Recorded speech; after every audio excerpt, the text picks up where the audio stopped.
Good evening, everyone. Welcome to the policy committee meeting for April the 25th. We'll start with roll call. I'll go around the table. First with the members of the committee and then two other board members that are present. Ms. Lawler? Present. No, no. Mr. Burdell Williams? Present. Okay. Julie Haywood present. And Mr. Epps? Present. Okay. Now I'm going to go to other board members. Mr. Cohen? Present. Mr. Fishbein? Here. Okay, and I don't see any other board members. That's it on Zoom. Okay. All righty. Next on the agenda is the approval of the minutes from the March 28th hybrid meeting. I have a motion to approve. So moved. Oh, or second. Okay, Mr. second. All those in favor say aye. Aye. Aye. Motion. All right, we will start with old business. And just so that everybody is clear on the sequence of today, we're going to go through our old business and then our new business. The last agenda item for policy is the homework policy. And then we're going to hand it over to the Affairs Committee to present information about the homework policy. Okay, so we're going to start with old business policy and AR 204 attendance. No changes to the attendance policy since last meeting. We talked about this policy in committee last month, I'm sorry. We updated the age of compulsory school age and then just added some additional details to the AR that we talked about last month. Start times at the different schools, and just better outline the exact process that we follow for truancy reporting, which is just consistent with Pennsylvania law. Thank you. I'll put it out there for board, any board comments or questions regarding policy in AR 204.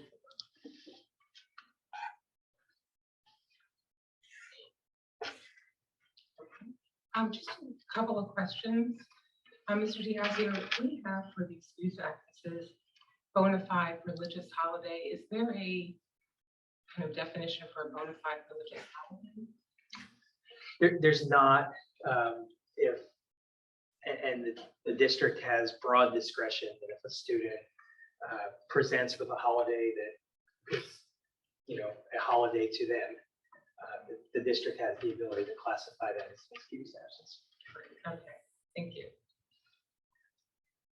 And then the other question is for the third unexcused absence under the, I think it's the AR.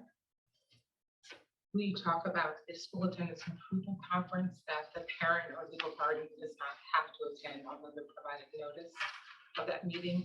Can they attend remotely, or does that have to be in person? It does not have to be in person. A lot of times those conferences are actually held via phone and the convenience of it. Okay. Can we add something in the AR that reflects that? Sure. Yeah. Yep. I'll make a note to do that, and I'll add that after the meeting. Okay. Does that make sense? Unless we want to try to put it in now. That's fine. It's in the AR anyway, Yep. so it just will be posted as posted. Okay, great. Okay. All right. Any other board comments regarding policy in AR 204? Yeah. Send it out to the community. Any community comments on policy in AR 204? Seeing none, we'll go to the next agenda item, policy 127, assessment of educational programs, which has been changed. Yes, there's no changes to this policy since last month when the committee saw it. This policy was selected because it was one of the older policies on the books. Any board comments regarding policy 127? Okay. Any community comments regarding policy 127? I can't see that far, so I don't know if anybody's raising their hand. Anyone raising their hand, Dr. Rose? No, they are not. Okay, thank you. All right, so then this will go forward for adoption at the. Okay, next on the agenda is policy AR 136, home education.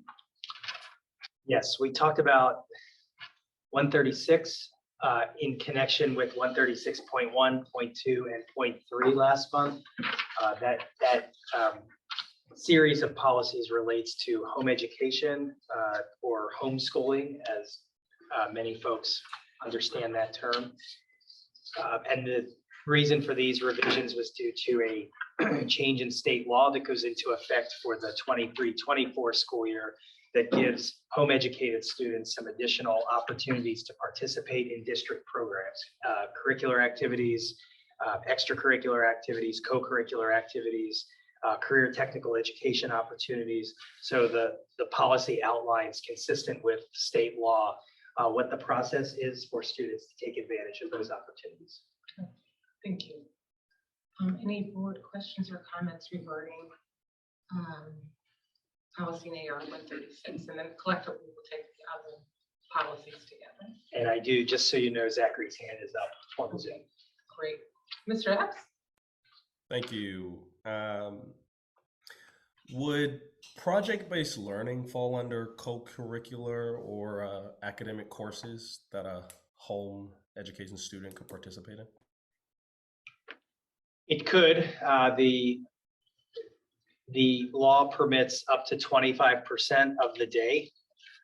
So if there are project-based learning opportunities that can fit within that period of time and they can be accommodated, they certainly could be. I appreciate that. And certainly not a request, but I began to be curious because I recall our students have had projects that have had a direct impact on the community as well, like the farm and so forth. And so came to mind is as we build that out might be something that could be explored. Mr. Epps, do you have any other questions? Okay. No. Any other board questions or comments? Okay. Any questions or comments? Yes, could you please state your name and where you reside? Mike Brooks, Elkins Park. My question around the extracurricular activities for home-based students, are there any measures of oversight within the policies when it comes to those extracurricular activities, such as sports? As I know they have the ability to it, but if you're in class, there is a eligibility, there is a grade, there is a oversight on that. Is there any oversight built into monitoring, i.e. homeschool, online schooling, making sure that they are academically eligible in those regards, or is it really just no oversight in that capacity? So to be eligible to participate, you have to meet all eligibility requirements that district students would be required to adhere to in order to participate. So if there are attendance requirements, if there are academic requirements, if there is a requirement for a pre-screening health exam, anything like that, the district student would be required to do in order to participate. All of those same requirements apply to home educated students.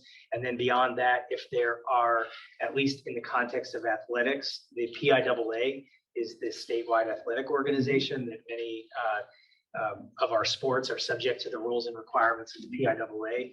And students would also need to meet any of the eligibility requirements that are set forth in the PIAA rules and regulations. And where does that oversight responsibility lie? The request for participation would probably, I think it'll have to be an operational decision about how it will be rolled out, but usually that would be in consultation with the principal and the athletic director. I think that's generally how eligibility for district students is measured and monitored. Is there a possibility of adding language to this policy to kind of spell out those responsibilities for athletes that are in school? Their documentation is reviewed weekly for grades for eligibility. And from my observation, the oversight and that responsibility, I think should be spelled out, just to make sure that they are adhering to it. Sure. So there is language in, and this, I think this partially, at least partially addresses your question. So prior to trying out or joining the activity, the student has to submit required documentation and written verification of eligibility to the building principal. And with that verification also comes periodic submission of weekly grades, academic achievement, and other documents demonstrating ongoing eligibility, because eligibility isn't just one moment in time. Exactly. It needs to be maintained throughout the course of the athletic event. I definitely would recommend adding whose responsibility that oversight falls under. And when I say that, is it solely the responsibility of the athletic director to ensure that these students maintain that eligibility? Is it the responsibility of the principal? Because I think that's a slight gap right now when it comes to homeschool students. Just from my experience, I kind of know that that's a gap. And from an integrity standpoint, I would want the equity to be equal for in-school students as well as the homeschool students. So as the policy is written now, it falls on the building principal or designee. That's how this policy, this is a new policy. Okay, This is new language. That's how it's written. And the designee language is in there because sometimes it's not always the principal. It might be a vice principal or that is responsible for athletics. It could be the athletic director. But this is new language, even though it's not redlined here because this whole policy is new. So this is a new layer of policy language that's going on the books. Good to know. Thank you. And just to piggyback on what Mr. Diaz said, that designate language provides a little additional flexibility to the extent that it's not the principal, it's somebody else who actually will do the oversight. That answers your question. I just want to make sure that the designee doesn't kind of fall on deaf ears and it doesn't get done. That's really my concern. Thank you for your Thank comment. you. Any other comments? Before we go on, so this will be posted for approval at the legislative meeting next week. Before we go on, I wanted to recognize another board member who just joined us. Mr. Schultz. Yes, sorry, I was late. Oh, that's okay. Just wanted to Yeah, recognize you. appreciate it. Thank you. And Dr. Scriven who came in and other members of the administration. Okay, I'm going to take the next agenda item together. There are three related policies to the policy 136. And those are home education policies from 136.2 and 136.3. Mr. Diaz, I think you clarified the connection, but if you'd like to add anything. They're all part of the same package, and the discussion we just had with extracurriculars would be part of 136.1, but certainly if there's anything additional on any of those three, I'm happy to address the issue. And just for clarification, 136.1 relates to extracurricular programs by home education students. 136.2 is related to co-curricular activities and academic courses, participation by home education students. And 136.3 is participation in career and technical education programs by home education students. Any board comments regarding those three policies? Okay. Any community comments regarding those three policies? Okay. Then these will all be posted for adoption at the legislative meeting. All right, wow, what's wrong with me? All righty, we're going to go on to new business. First on new business is AR 113.2, beginning support.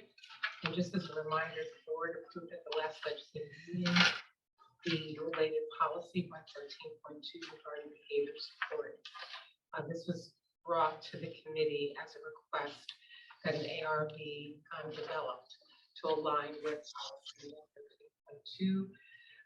Addressing specifically seclusion. So that's what we're looking at this evening. And I'll turn that over to Mr. Diaz. Sure. So the AR is up on the screen and available in board docs. Just to give credit to Mr. Evans in special education, who really took the lead on drafting a lot of this language, and to Dr. Smith for her review. This is the document that they've landed on, which incorporates the feedback that was received at the meeting last month. Thank you, and I wanted to thank administration for putting the AR together. I think as a board, we were unanimous in our feelings that at some point we want to make sure that we can actually move away from seclusion and restraint. But for right now, that currently is in place. And so this policy addresses specifically with this AR administrative regulation specifically addresses the parameters in which seclusion will be applicable. So it goes out to the board. Dr. Scriven, is there anything else you'd like to add? Dr. Scriven, is there anything else you'd like to add? Oh, no, only, I mean, this is a working document. We wanted to put this in place in the spirit of the conversation and the robust dialogue that we had around 113.2. I think that this goes deeper in terms of the explanation of what we are attempting to do as a district. So I think sometimes you have to be explicit, and we're really using the AR to try to be more explicit in terms of what our expectations are around seclusion and restraint. So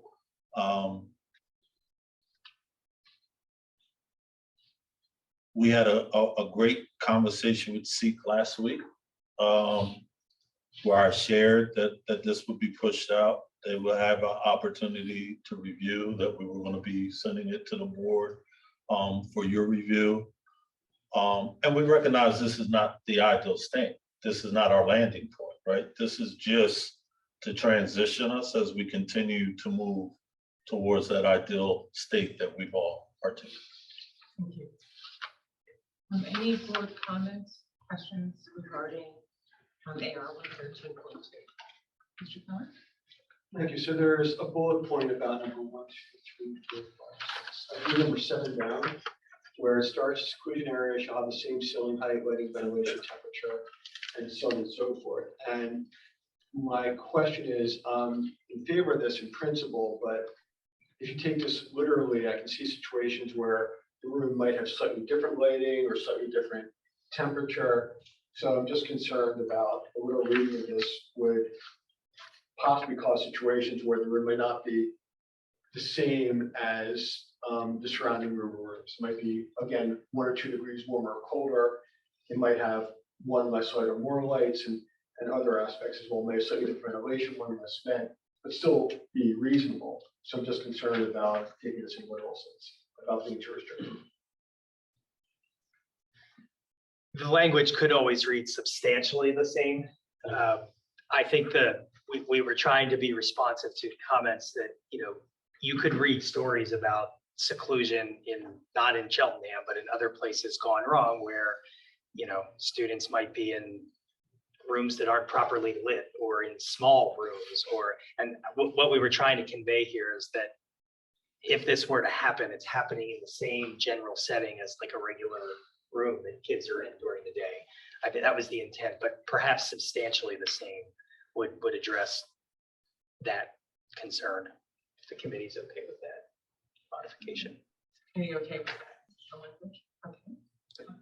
And a second question, which is not on here, would be, are there any records that are currently kept about students in seclusion? And if there are, or perhaps are not records being kept, is that something that administration would want to consider having in this AR? So we did add, there are some reporting requirements that we built in, because there was a comment last month that, so we have in here, I'm actually going to stand up. If seclusion is used, it has to be recorded in writing. The written report gets sent within 1 day. Parents get notified, director of special education gets notified, and repeated uses of any restraint or seclusion against against the same student or multiple uses in the same classroom are subject to administrative review. So we've kind of built all of those things in to try to, because right now I don't think there's, or generally there's not a requirement for anything in writing, but we added that in response to some of the feedback last month. Right, and I appreciate that. My question is more so in terms of not making it onerous on the district or its employees is keeping something which might be short of a database, but records, because if there's a report kept and the report is done effectively in isolation and it's not kept in a way where it can be referred to in terms of how many times did John or Jane Doe, when they involved in seclusion, it'll be hard to monitor if there's a pattern or too much use of seclusion or any type of something that leads to seclusion or what the outcomes were and so on and so forth. So it's more so about the totality and keeping longer term records of seclusion versus isolated incidents and reporting those in isolation. The last bullet point talks about the written report going into the students. Here it's called confidential file. That's the students' records. Special education records get maintained. I'd have to look at the exact timeline on the document retention schedule, but they're generally retained for at least 7 years. And it may even be 7 years beyond the time when the student is 21 years of age. And that 6 and 7 year timeline comes from the timeline by which the district can be audited by the Bureau of Special Education. Their cyclical review takes place and has a time period of 6 years that they can look at. Mr. Cohen, would you want to add language that says the confidential file for the student shall include a copy of the written report that is maintained in accordance with applicable law? That would be fine, and that would suffice for what I'm looking towards. Yes. Thank you. Is that all? Did you have any? Okay, thank you. Mr. Schultz. Sure. Well, first, a sort of presentation comment of this AR, since it's so important for this to be easy to understand. I wonder if it would be possible to think about the organization of these bullets. Right now, it's a long list of bullets that range from when and when not to use seclusion, how seclusion should be carried out, the facilities that the seclusion should occur in, and guidelines there. And I think that there might be a major benefit from having headers that kind of indicate what each section is about, and that way someone can more easily scan relevant to what it is they want to learn. So that's the first high-level comment. Picking up from Mr. Cohn's question, somewhere in this conversation, somebody mentioned that there are state reporting requirements when seclusion occurs. That is not. It's only when restraint occurs. Okay. Should we, for restraint in this AR, reference the requirement to adhere to whatever those requirements are? It's just truly, it's fine if the answer is no. I just wanted to raise Are you asking that we add language that addresses when and how restraints are used, in addition to Does this AR fall under the same? So we already have in the, I believe it's in the general special education policy, we already have a general statement that says that we comply with all reporting requirements under the IDEA. Okay. Which we're required, I believe it's annually, the district has to sign off on those. So that's already being done. Okay. So it's part of the required reporting that's already built into existing practice. Okay. Yeah, it just, if this is an AR related to a policy that defines our use of restraints, maybe just a reference to the fact that exists Okay. might be worthwhile, but Okay. also if not, that's fine. And one other question related to the reporting to the parent. I'm just imagining a situation where a student is, undergoes seclusion, and right now the parent wouldn't need to be notified at all until up to 24 hours later, which means they might go home. I guess this would allow a situation where a parent finds out this occurred from their student rather than from the school. And I appreciate that there's a difference between the full-blown report, which is, that needs 24 hours to write, but at least a notification from the school because we don't want a situation where a parent finds out not from an adult, I imagine. So I apologize, my back is to administration when I'm asking this question, because it would ultimately be the judgment of, is that realistic to include, to say, if seclusion occurs, efforts should be made to notify a parent. I'll go out on a limb. I don't want to speak for anybody, but I'll go out on a limb to say that if a student is in a situation where there is seclusion, the parent's going to be notified right away. Right. So, could that mean 10 minutes? Could it mean 30 minutes? I can't imagine situations where it would be 24 hours.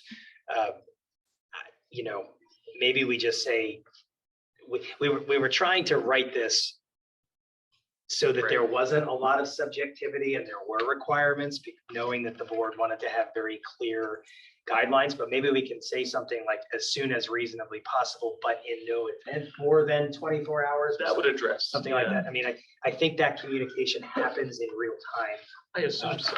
as close to real time as possible. Thank you. I'm fine with that. Okay, great, thank you. There was one other, and I'm losing that name, or I may raise my hand again. I will. Thank you. Yeah, this goes back a little bit to Mr. Hunt's comments about what maybe we're going in two different directions, but kind of the tracking that will be done at the classroom level, building level, and then the administration level. Is there, I guess, that limit? Like, is that something we're already doing, and this is just, defining some of it? Because, adding it to the student's file, that does not help. If I'm the principal, and I have to look at every single file, I'm the director, especially, I guess, where is all of that moving? So that, Or how does that work? I think because, and remember, these things are not expected to be routine events. So there's an obligation to notify the director of special education when they happen. We're not expecting this to happen 100 times. So the director of special education, these would be pretty significant events that would be being brought to their attention. And I think it's understood that that would be something that they would be looking at. And if they're seeing too many, or seeing them all come out of the same building or the same classroom within a building, that would be part of their oversight responsibilities of the department.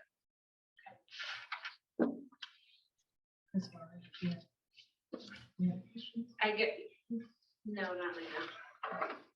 So I have, okay, Ms. Lemon?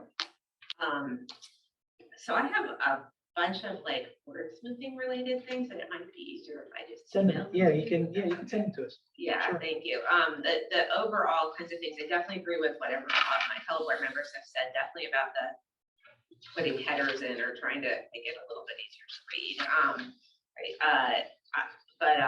I think we do need to be clear about the AR, and if it's just applying to seclusion, then it should just apply to seclusion, because the term seclusion and/or restraint is kind of used throughout the AR. Okay. So if it's just seclusion, then we should just, have it be seclusion. Okay.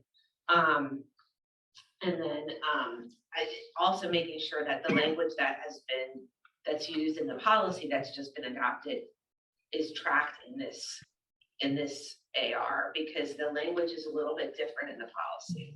Okay. Yeah, I picked up on So that. there's language in this AR that talks about imminent danger of serious physical harm to the student or staff, and then subsequently it talks about substantial risk of harm. So there was inconsistency there, so. So before we post this, then we'll go back and we'll take a look to make sure that the language is consistent. Yeah, that was one of my big, overall kinds of things. Okay. Just making sure that what was adopted in the policy is reflected in the AR throughout it. And then the rest I'll just send you. Okay. Mr. Schultz?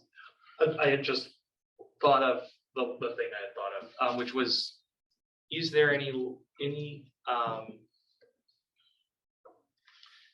should this policy or could this policy have anything around following up with the student after the fact and providing emotional support? Because I know one thing we heard was that entering seclusion is a traumatic experience for students. And I know that they are already getting certain services, most likely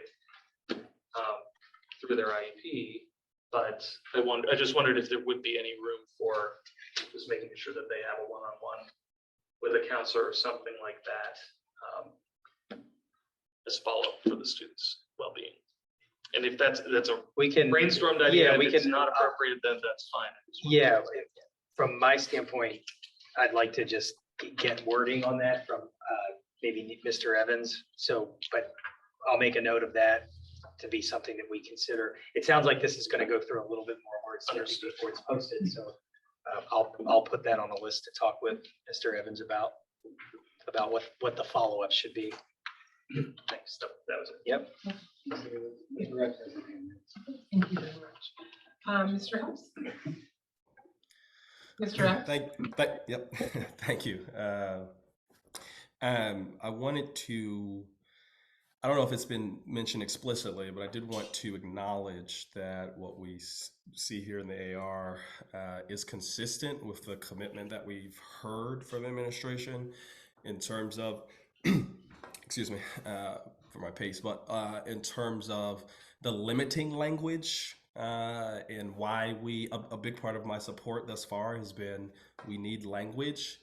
And the biggest part of that is to limit the use of seclusion and restraint. And I appreciate that. That's the consistency as we move forward.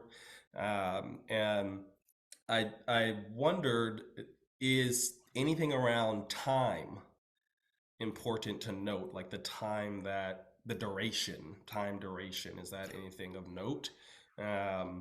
That doesn't need to be answered now. Again, it looks like this is going to be going through another round of drafting, but that's something to consider possibly.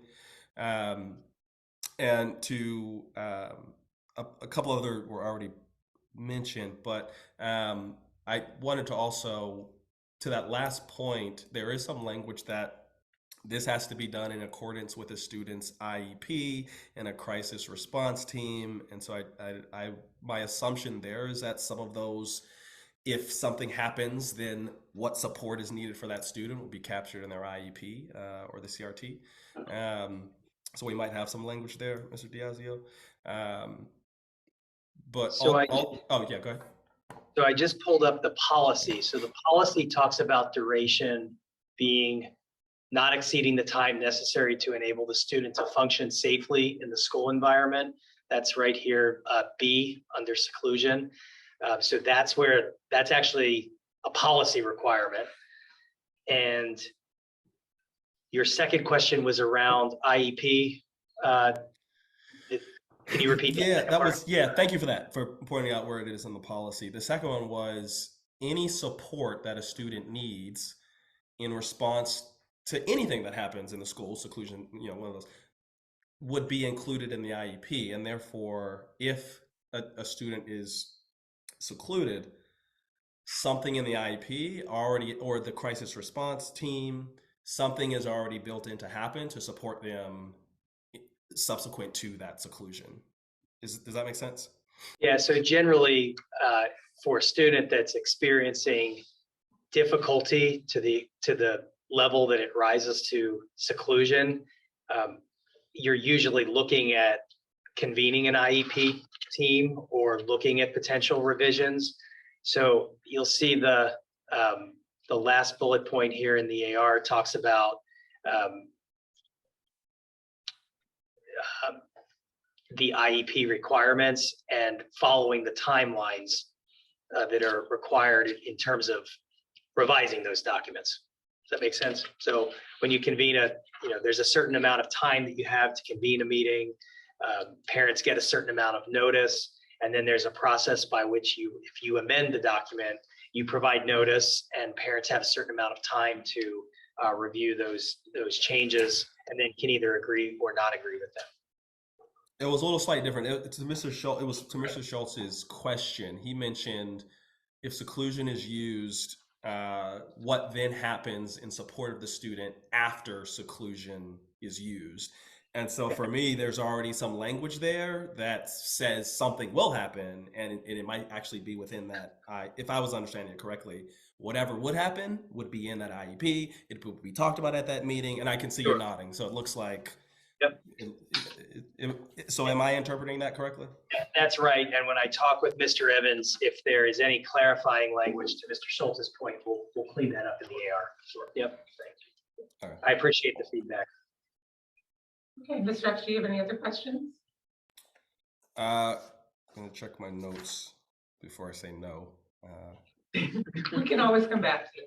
Yeah, no, yeah, I think I'm good. Thanks. Mr. Gonzalez?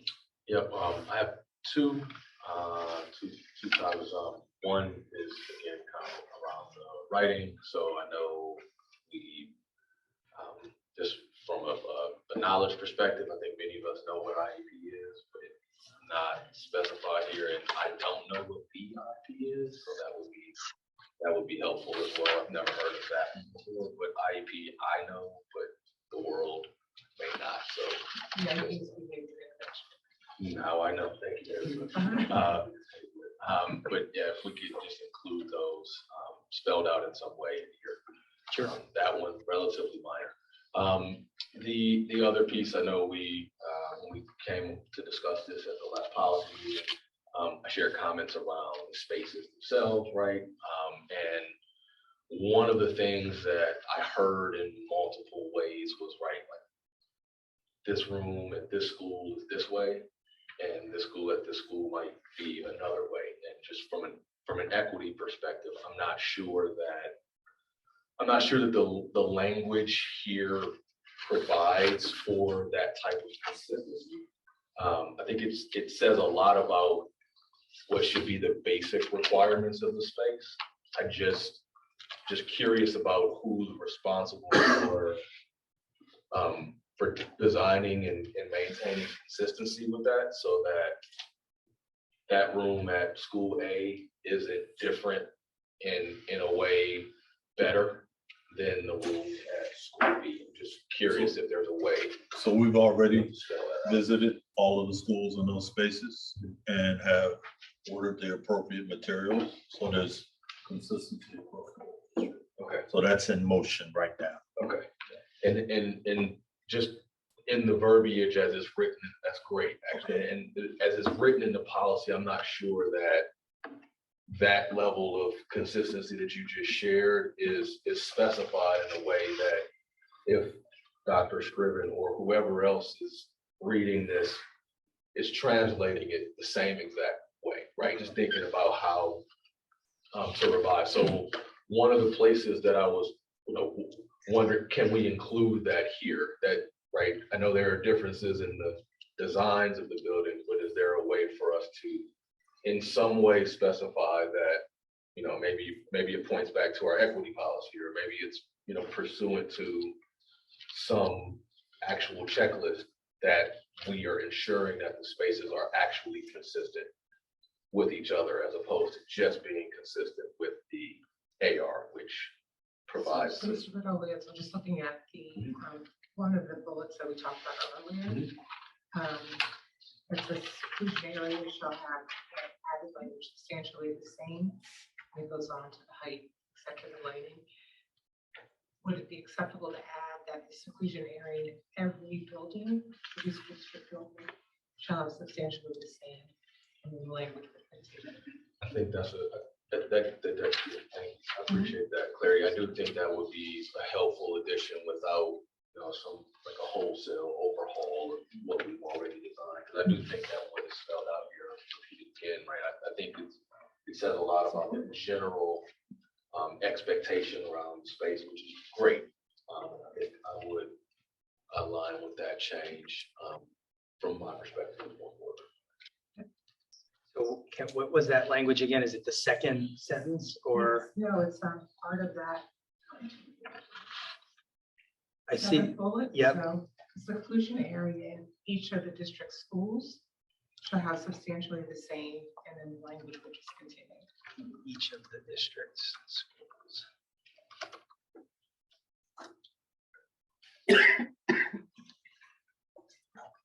Okay.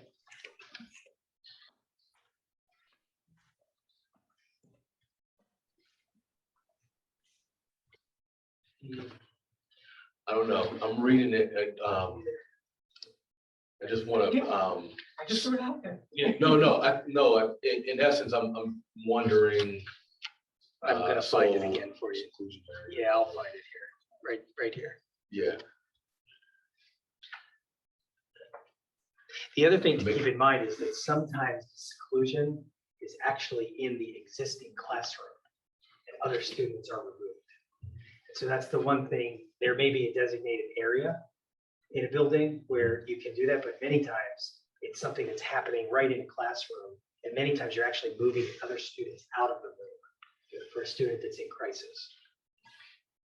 If you could forward the question, I can't try to solve all those problems without the full team. We can circle back as we're drafting this to try to capture.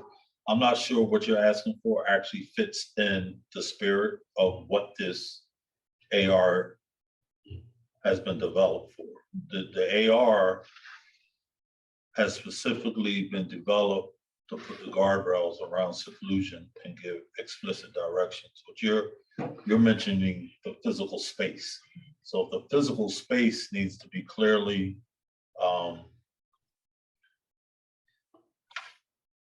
described of what is the criteria, what does the physical space look like in every school?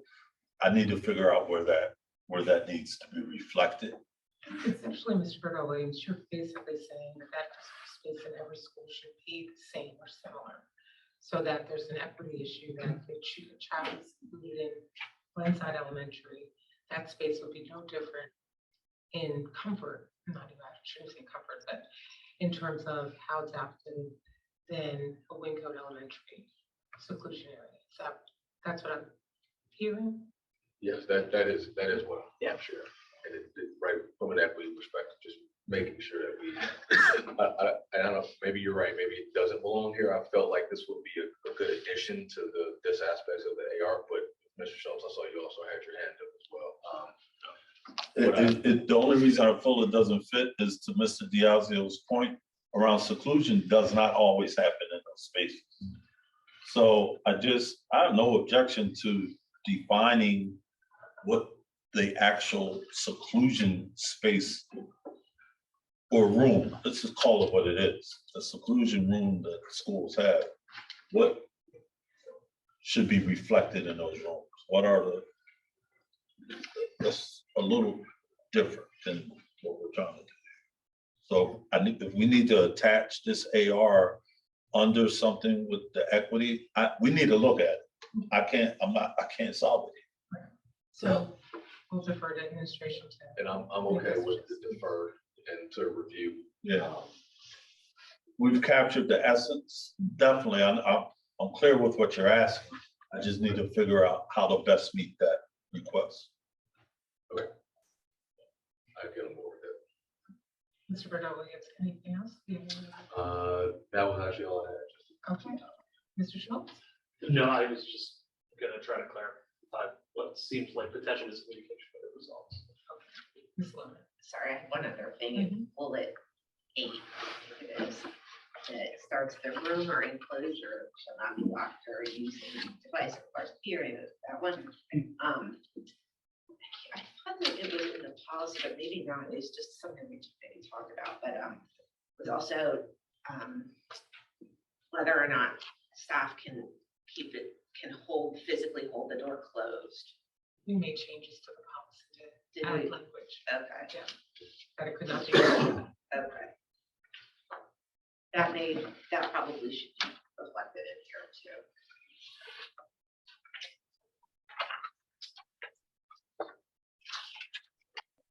Any other board questions or comments? Mr. X has his hand raised. Okay, Mr. Epps?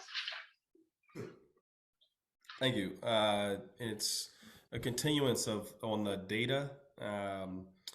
And really in response to the commitment that we have as a district to get to our ideal state, given we aren't there now, the data does become a strong tool for us to measure progress toward that ideal state. And so having some type of way to having some type of system in place that is beyond the notification is going to be, I think, required as we communicate out to community, as we communicate with parents, and again, as we measure progress. Understanding where we are as a district in terms of the use is important. And I recall that being something that one of the districts that kept seclusion in their policy, that was one of the ways they held accountable, was through saying, well, this is how often it's being used in the district and so forth.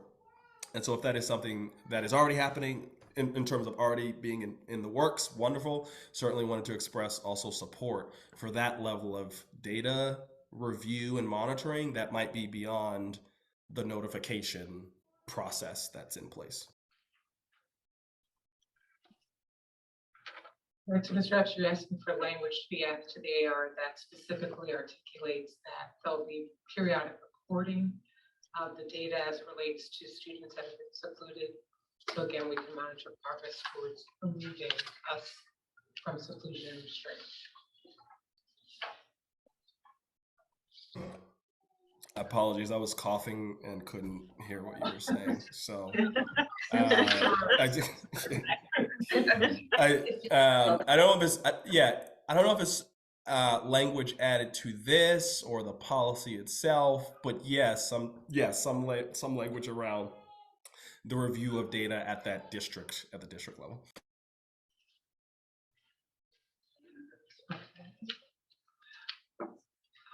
Anyone else? Just also note that Ms. Henry. Okay, thank you. Well, Mr. Bell. Well, sorry, going Dr. back to Mr. Bedell, I think we can do an addendum where we just put the schematic of a seclusion room and what that entails, like at the bottom of this AR. And that way it would show what the seclusion room would look like in every one of our buildings. Would that meet the request that you're asking? Yeah, if reasonable, right? Like, right, right, if there's an ability to be able to like do that in a way that, you know, is easy to like understand, right? Yeah. Like, I mean, I wouldn't be opposed to that, right? I think that makes it very visible by someone who doesn't visit every school. Right. You know, I think that will help. And thank you for that. Yeah.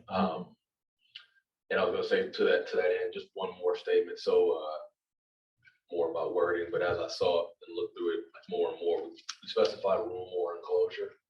And I'm just kind of curious, like what enclosure, like if it's not a room. I don't know if there's like I think when we review this, I think you might Okay. see that come out. okay. Yeah, just because we kind of specify about something having the same height, lighting and ventilation. And I'm not sure that It there's should, an enclosure that isn't a room. it should say the room or space. All right, thank you. Because you could be in the stairwell, you could be anywhere, so space would definitely be better than that. Thank you. I get it, an enclosure feels like a box, right?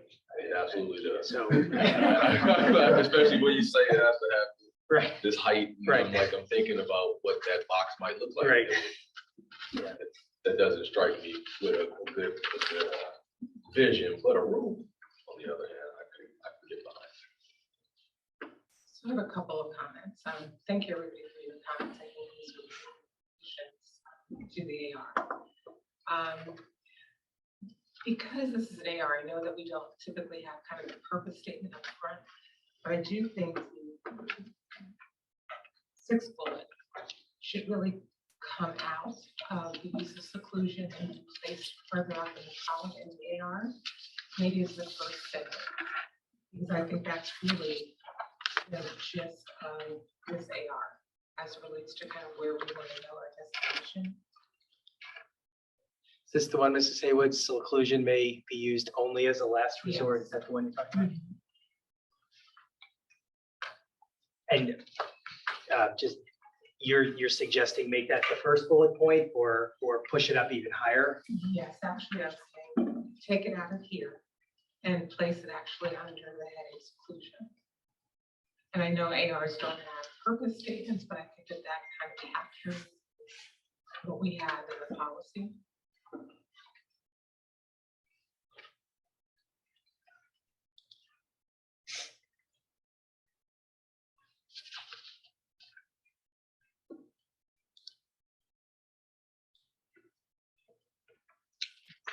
And it can still be restated in the use of seclusion as well, but I just think that that kind of captures the essence of the policy. You know, and then for that same bullet, my question is, should we also add or PBIS after a less restrictive procedure or PBIS has been implemented without success?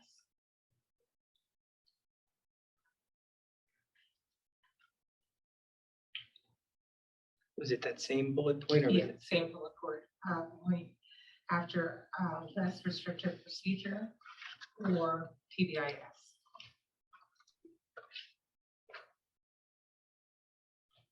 Has been implemented without success.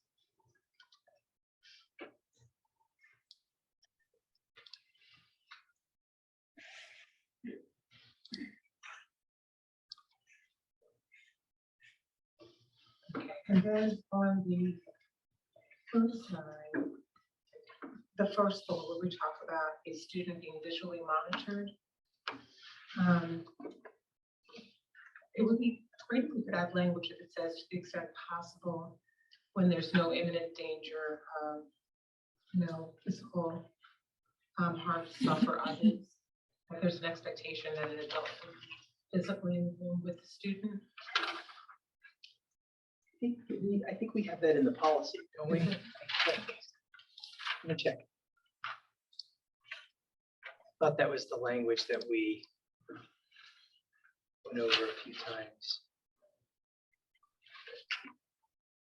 Yeah, district staff shall provide continuous supervision of students in seclusion, but shall involve the presence of staff within the same room unless such presence is determined to be an immediate threat to the student.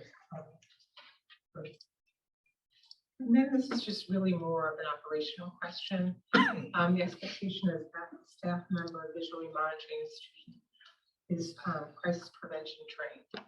Now, I would imagine that seclusion happens infrequently, but do we have a sense of how many people need to be trained, crisis prevention training? We have to defer on that. I don't have those numbers off the top of my head. Dr. Smith, do you have any, Dr. Smith is here. Can you rephrase that correctly? Hello.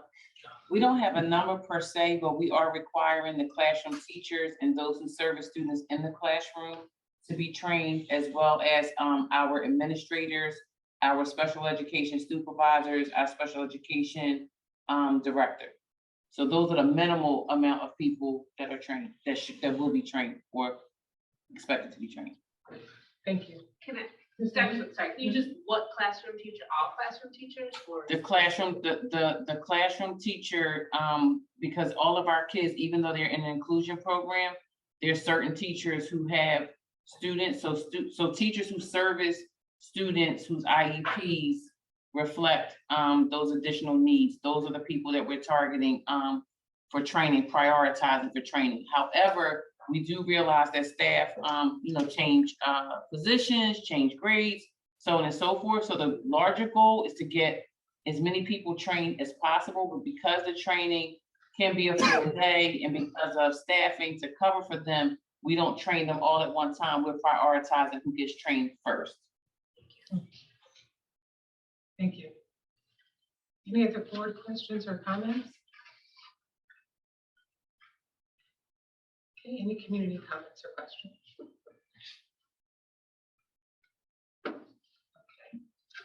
Okay.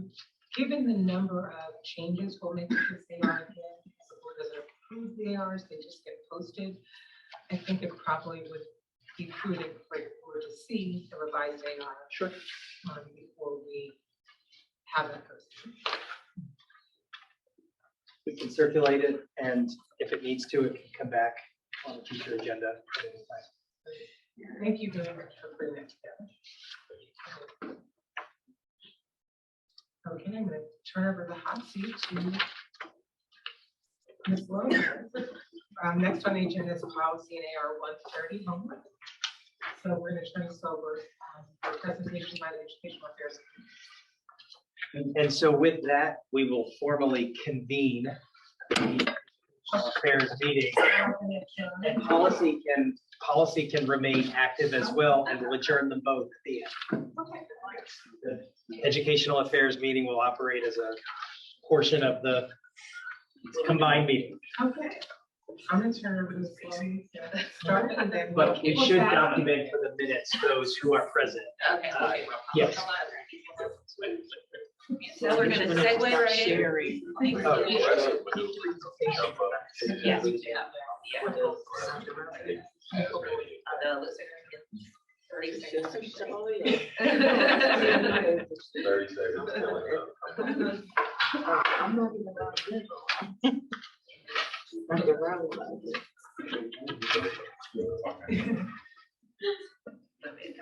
So I should, Before we start, I should stop sharing.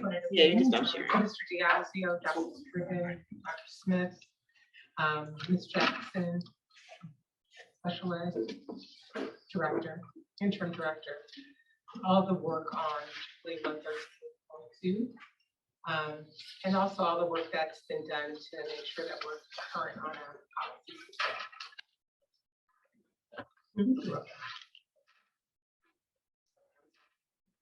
All right, so we're gonna segue into the Educational Affairs Committee meeting. Good evening again, everybody.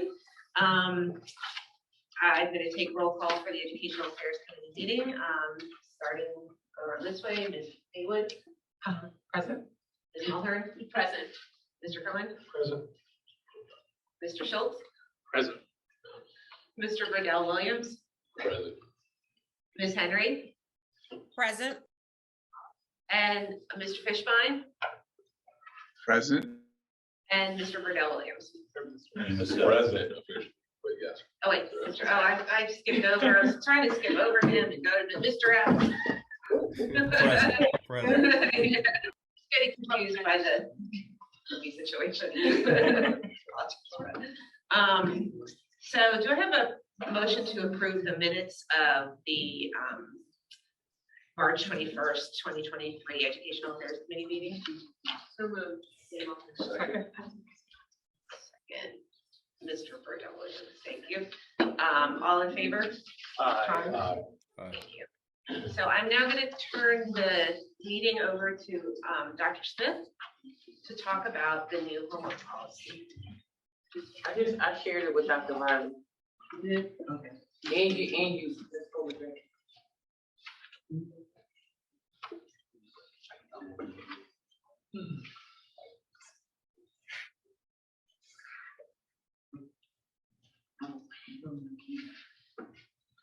I just pushed it to the top. Endless link, because if he was, unless you want me to monitor, he was monitoring the chat. Mhm. I wanted to chat. And I'm saying, questions.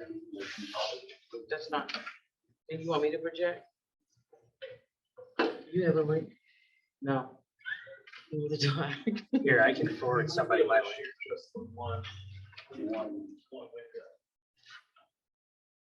That's fine. One of us can project. Yeah.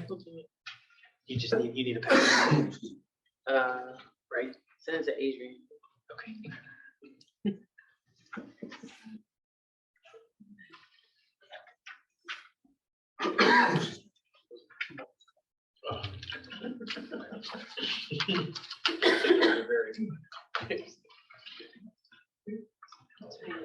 For those people who are out there on the Zoom, we're just doing some technological figuring out of things. Wizardry. 5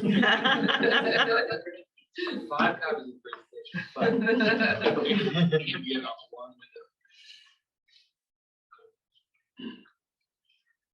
through Adrian, to you. Yes. Okay. Why does yours look like this, Ed? Yeah, that's why I had to go out twice. That's why it took me so long. All right. So, or copy and paste that hyperlink. So good. Yeah, or, yep.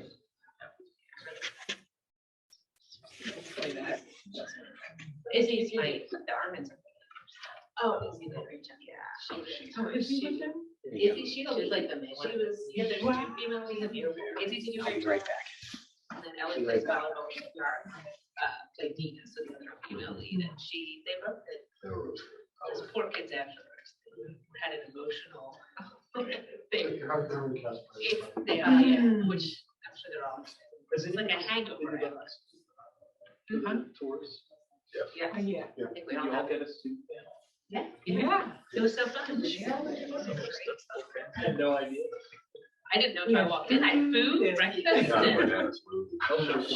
I'm gonna throw my stuff in the I gotta get a normal document first.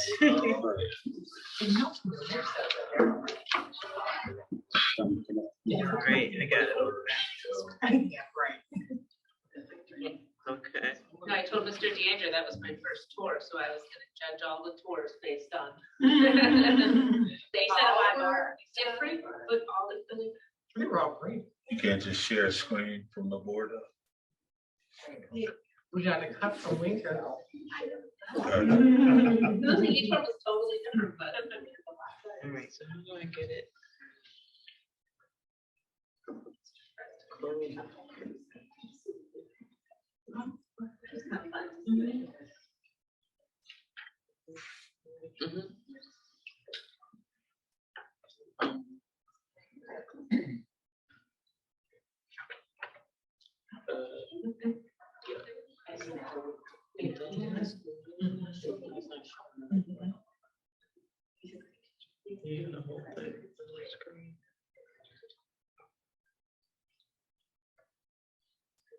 Okay. Good evening, everyone. This portion of the evening is our educational affairs portion, but it does deal with new business in terms of the homework policy, which is why tonight's meeting was a joint collaboration between policy and ed affairs. Our mission and our vision statement are projected. I believe it was shown earlier in the evening. Just to remind us that all of our work and all of our suggestions and recommendations lead back to the mission and vision of the district. And the policy title that we are presenting tonight for a first read is homework. It's section 100 programs in our board documents, board policy documents, code 130. The status is it is an active policy and it was originally adopted on October 10th, 1989. So I think we can all agree that it requires some updates. So this has been quite a work in progress.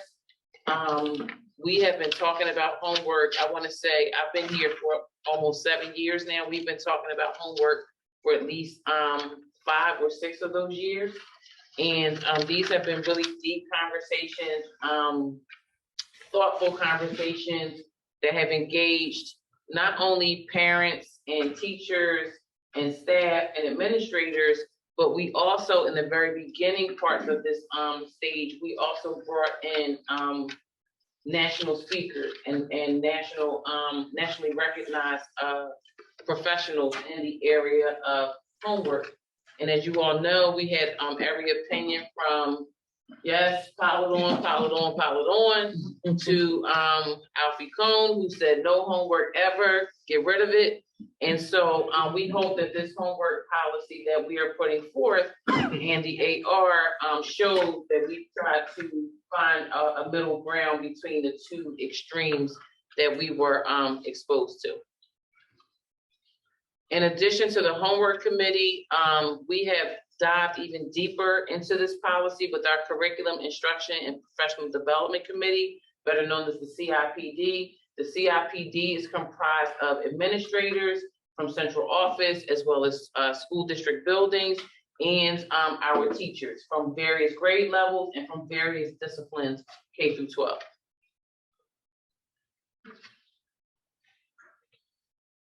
So again, homework policy, this is what we're about to review, just as a quick turnaround. And so I kind of struggled with how we would, and I was supposed to have copies, but you want, okay, good. Do you need, okay. No, I don't. So I wanted to make sure that we showed what the language was as evidenced by the strikeout format, and what we're proposing the language should be, and that is the red print for those who are following along with the presentation. And so we are proposing that we kind of, cut some of this and make it short and sweet so that it's very understandable, it's very clear. And so we're proposing that the purpose of homework is that homework is meaningful and appropriately assigned homework contributes to student growth, period.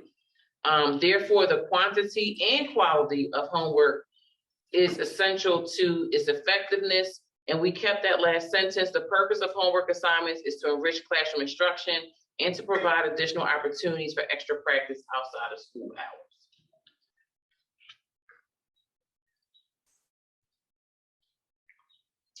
The full new language that we're asking for under purpose, again, is meaningful homework assignments provides opportunities for students to review, reinforce, and extend what they have learned in class. Depending on what a student needs will depend on whether they're reviewing, reinforcing, or extending. It is also an opportunity for students and for families to receive feedback from teachers. So that students know you're doing a good job, you're going in the right direction, oh, I see some improvement. Those are the types of things that homework could get us with our students. Number 3, it also provides opportunities for students to develop self-directed time management, study skills, and independent learning. We are not saying that this is the only opportunity or the only place that the students can learn or practice these skills. You cannot have homework and still be able to practice these skills, learn time management, learn how to work independently, but homework does lend itself to these particular practices. Homework can also be used to prepare for assessments and also for students to experience differentiation according to their needs. If having been a classroom teacher, differentiation is difficult, it's not impossible. Teachers do it, they do it well, but if you really want to extend upon that differentiation, is to send home, teachers can send home homework assignments that reflect students' different learning styles or where students are in the curriculum. Last but not least, homework is also an opportunity for students to practice skills and habits that could support post-secondary success. And again, we are not saying that this is mutually exclusive, that this is the only way students learn these skills or practice these skills, but homework is an opportunity for students to do that. One of several opportunities for them to do that. Guidelines, again, the red reflects new language, the strikeout old language. Some guiding principles for this phase. Homework will reflect the curriculum and course of study for each school. We want to make sure it's not busy work. We want to make sure it is meaningful. We want to make sure if it is a mathematics class, a geometry class, that the homework reflects where you are in that geometry course, whether it be, again, reviewing, extending, or having an opportunity to practice. Number 2, homework will not be utilized for punitive measures or as a means to modify student behavior. I do recall, and maybe I'm dating myself, I remember writing, I will not talk 200 times. I will not talk in class 200 times in my notebook, and it had to be very neat. And so that is corporal punishment. We do not do that. That is an extreme example, but homework should not be used for punitive measures. We don't want to tell our children, oh, you misbehaved, go in your room and read a book. We don't want to connect learning opportunities to discipline and negative experiences. Number 3, students must complete homework. I know that may sound self-explanatory, but it is not. Some of our parents and family members who want to help our children sometimes tend to overhelp. So we want to make sure it's very clear that it is important for students to finish the homework. When they turn it in, teachers need to know this is Tamara's very best. When she's working on her own, this is what she can do. That's the only way teachers will really know how to support and how to help you is based on what they believe you were able to do on your own. Not what your older brother can do, not what the babysitter can do. It really has to be done by the students for it to continue to be meaningful. This entire slide is new language, but I did not want to put the entire slide in red. So this is all new language. And where this new language or the spirit of this new language came from is when we had our hybrid and remote learning models during the pandemic and towards the end of the pandemic, we gave a set of responsibilities of what we thought each major group of the school community should be responsible for, just to set the tone for expectations and to make sure everyone knows what they're expected to do as it pertains to homework. So for example, we're asking students to access the homework, get the paper, make sure you know where it is on Canvas, ask questions. I didn't get the yellow sheet, but I have the blue sheet. So we're asking students, even the young students, to make sure that they do that part. Also, we're asking students to gather and take home all resources. If you know you need your Chromebook, bring home your charger. If you need crayons, bring home your crayons. We're asking students to do that. We're also asking students, based on what they need, to create and maintain a homework schedule. If you work better with a snack before your homework, then by all means go home, have your snack, and then get started. Some students do better just going home and just getting it over with. So we're asking students, figure out or identify what works best for you and get into that routine so that you have more success with completing the assignments. We're asking them to put forth their best effort. We're not asking for perfection, but just to do their best. And we're also asking students to submit their homework by the due date and make sure that any adults in their lives, their parents, family members, guardians at home, as well as their teachers, are aware of anything significant that may impact them turning the homework in on time. You may have a funeral, there may be a big soccer tournament, you know you're going out of state and traveling, you may not have as much time. Make sure you communicate with your teachers if there is a concern with the due date. I have a religious holiday I'm celebrating, anything of that nature needs to be communicated because teachers don't know what they don't know. So guidelines for families, we're asking families be in constant communication with your student and with your teacher about homework. To your student, do you have homework? Did you do your homework? And for me, my favorite question for my 11-year-old, did you submit your homework? Because he does 1 and 2, but he just doesn't, always in the bottom of the bag underneath the track cleats. So we need to make sure that we communicate with our children as well as their teachers about the homework. Also foster a positive learning environment about homework and be optimistic.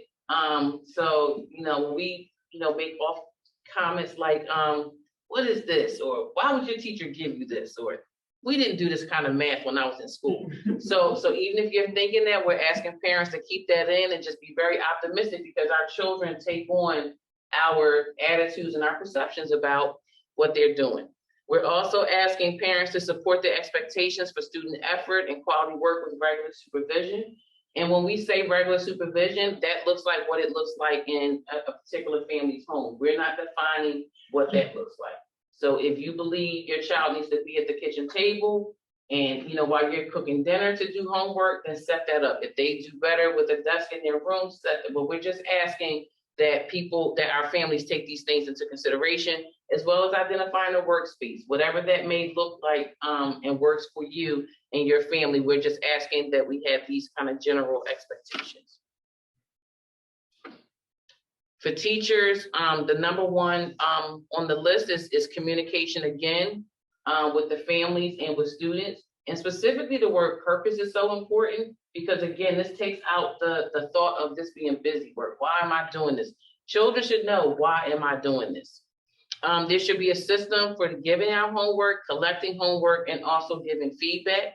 There should be an expectation that assignments is that they're appropriately and promptly posted as well as graded.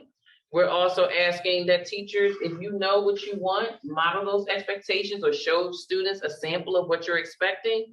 Also provide timely communication. We don't want to wait until the semester is over to say, well, Tamara has been doing really well, but she never submits homework, and that has, impacted her performance or impacted her grade. So we want to make sure that that information is timely. Parents shouldn't be hearing at the end or when it's too late that homework is a problem. Also, we need to make sure that students have access to what they need. So if we know a student needs additional, they need poster board, then we should either be providing it or making sure that we have explained to parents that students need those things. If students do not have access to those things, we need to provide it to make sure that from an equitable standpoint, that students don't lose points or lose a grade level or what have you because they have not provided crayons or markers or poster board or some of the other things we've been asking for. So principals' responsibilities, confirming that the homework is aligned with the district policy. Is not busy work. So do some spot checks to make sure we're not just handing out worksheets just to say, I'm giving out work. Ongoing communication with the instructional staff. Make sure we, again, always model good practices and make sure we address practices that do not fit our standards. Support and observe the homework implementation and also reinforce the expectations with our staff about a healthy school and life balance. We want our kids to be well-rounded. We want them to play that instrument. We want them to play that sport. We want them to audition for that play. So we need to make sure that our principals as the instructional leaders of the building, make sure that the teachers and all of the instructional staff are under the impression that we want to make sure that our kids have a healthy balance of both. And last but not least, we want our principals to nurture the school and family partnership. So with that being said, the administrative regulation is where most of the changes. Sure. We may want to take the policy first. Okay. And then we can go to AI in case there's any significant questions. That's okay. Yep. I think we're covering that. James, do you want me to- I'm not sure. Okay. Okay, go ahead. I'll do the policy. Okay. Are there any board questions regarding the policy? Mr. Cohen. So in a way, I would hate to open this can of worms, but I feel obligated. There's nothing here about artificial intelligence and about, in the old days, about the work being your work, which has been compounded by AI, which obviously is changing daily. So my question is how or if AI should be incorporated in here in terms of indicating that either it's not allowed or when it is allowed, and about the work being the work of a student, and again, not being potentially helped by anybody else, including AI. Good. So I have a lot of clients talking about that and the academic integrity piece. It's not just homework, right? It's tests, it's quizzes, it's everything. I think what you're going to see is probably next school year proposed revisions to 218, which is the discipline policy. Discipline policy already addresses academic integrity, but we will have to think about some of our policies given the AI explosion into the K-12 space. But I think it's probably more appropriate because it's not just limited to homework. Right? It's probably a broader discussion and should probably be more of a focus for 218 than in 130. That's just my recommendation. And may I also add, just for the benefit of those who are attending the meeting virtually or in person, that the software that we use for our one-to-one in our educational software management, it does detect if students have used AI. And so teachers are aware of that as well. That doesn't address what you said directly, but I do want to say in lieu of, or while we're getting to that point, that teachers can, we do have programs that do detect when AI is being used for assignments. So Mr. Diaz, does it make sense that we cross-reference 218 here, knowing that 218 is going to be modified, but we have this placeholder? It could, yeah. And we could even, I mean, there wouldn't be anything wrong under students' responsibilities to say that homework should be your own work, right? We put under family responsibilities not to do your child's homework, but it could be a student responsibility if the administrative team agrees that student responsibility should be that the completed product is your own work. I'm fine with I have Ms. Henry's hand is up. Before yours, Ms. Henry? Hi, thank you. I have a few questions that I wanted to gain some understanding about. What support is in place for students who don't live in an environment that's conducive to them completing homework at home? So they don't have the support, or it's the environment. How are those students being supported, identified and supported?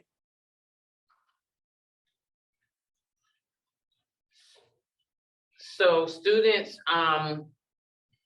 if we follow what we have here in this policy, students shouldn't necessarily need any adult support in terms of help, but they would need supervision, and supervision is just making sure that they actually do the homework or have some type of mechanism where they can report back that the homework is done.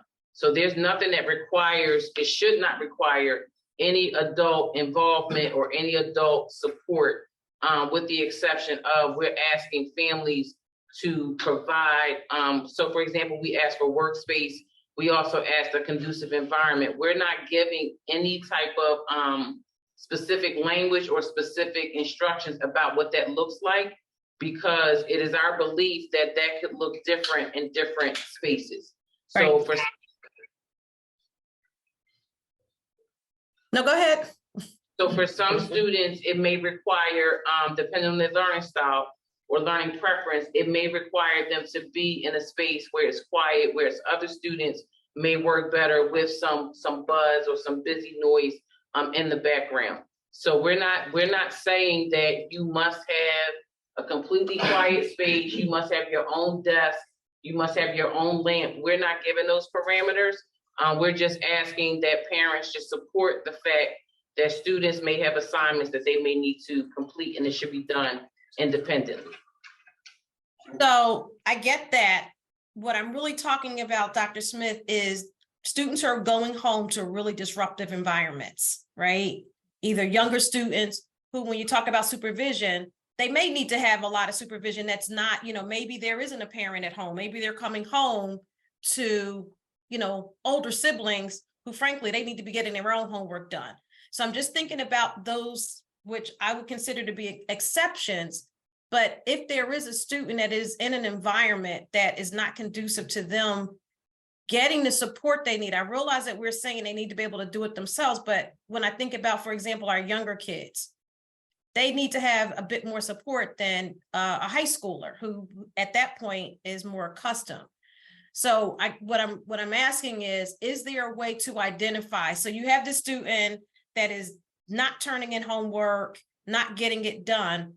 And I know we said it shouldn't be punitive, but are there supports in place where that student, which is going to lead me to another question that I would ask, is, for example, in high school, students can do their homework in school. There are opportunities for them to do that. There's opportunities for them to get tutoring or support in that environment that does not necessarily exist in your elementary schools. So I just wanted to jump in, but I wanted to allow you to finish. We have the early warning indicators that let us know when students are having difficulty.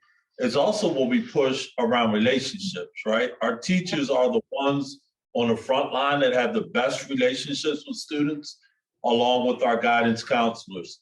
So there are interventions that we do have in place at every level to address those students who aren't in that ideal environment.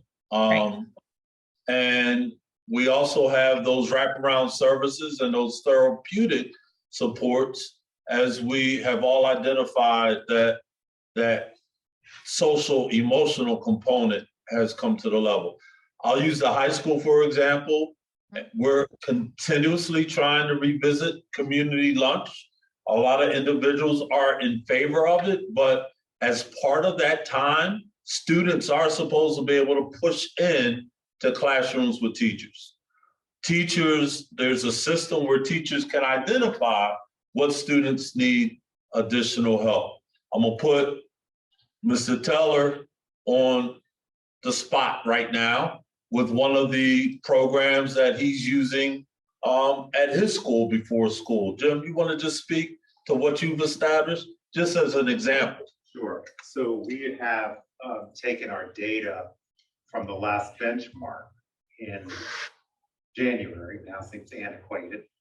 We took those bubble kids who are right on the verge, on the cusp of going to proficient, and we created the WAKE program. It's called Wake Up with WinCode.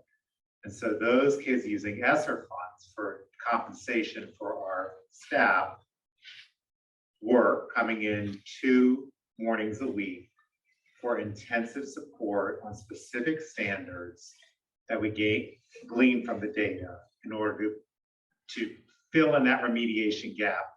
And we didn't necessarily have the time to fill in during the limited win period. So that's one avenue where we've been able to get parent buy-in because they provided transportation, as well as a lot of strong teacher input, strong student buy-in as well. And then you heard the win period mentioned, and the win period in every school, which again is an opportunity to either accelerate, enrich, or reteach students based on where the data is saying that they currently are. So, you know, Dr. Smith was hitting it from the homework component of what a student should be able to do. I know you're talking about those situations where you may even have students that are taking care of siblings. You may have students that have to work. So we understand all those outliers, which, I'll be honest, I have not asked staff to quantify. That would be interesting to find out how many students do we actually have in those situations. Ms. Keene, I don't know if you have anything to add in terms of student support services from how we work with those unique situations as well. And for my department, we definitely try to broker that relationship with the parent and see what their needs are. And if it is some additional tutoring services, we have the resources available to assist them. We partnered with KI this school year, and they're working with our students at Cheltenham Elementary and providing tutors. And they're also working with some of our students at Elkins Park Elementary. So we're looking to expand the partnership into some of our other buildings for next year as well. So we're just evolving the community in our endeavors to support the students that are. Right. And all of our schools have before and or after school tutoring. All of our K through 6, they all have before and after school tutoring. Okay, thank you. My next question is there, and I know there's a lot of conversations all over, you know, the US around how much time, and I believe, Dr. Smith, you even kind of alluded to that. Is there a sort of set amount of time that is designated for how long it should take a student to complete a homework assignment? Part 2 of that question would be then, if there is, do teachers work together to identify, for example, like, because you have students that have multiple subjects, that the amount of homework that's being assigned to a student from a collective group of teachers for different subjects is inside that guideline, if that guideline exists? Ms. Henry, can I ask you to hold that question until we get to the administrative regulation? Because the administrative regulation outlines some of those time parameters. And I think your questions are really good to tease out some of the. That's perfect. Thank you, Julie. And those were all my questions. Okay, thank you. Mr. Cohen, did you have any other questions? I'm sorry. No. Okay. Any other board questions or comments regarding the policy? Mr. Diazzi? I did add under student responsibilities, it said previously putting forth their best effort on all assignments. I added and ensuring that their completed homework is their own work product. If that's acceptable. Yeah. Great. Mr. Collins, Mr. Schultz. Sure. I had a question around, there's in the purpose some language around receiving feedback from teachers. And the teachers' responsibilities don't seem to include reference to providing feedback. And I wondered if it might make sense.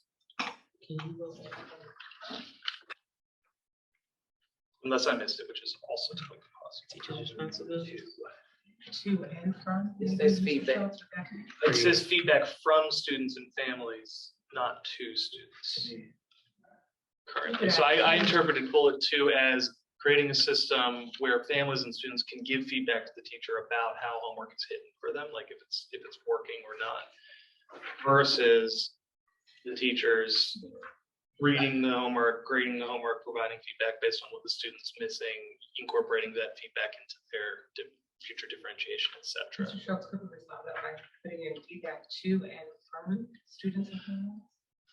Only, I mean, it, I guess technically would, but I do feel that that really is talking about distribution, collection, and feedback about the homework at a more logistics level rather than a substantial curriculum-based level.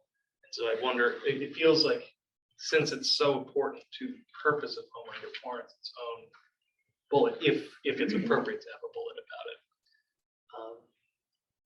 So it's truly a question. If it was intentionally omitted, I understand it, but it just stuck out.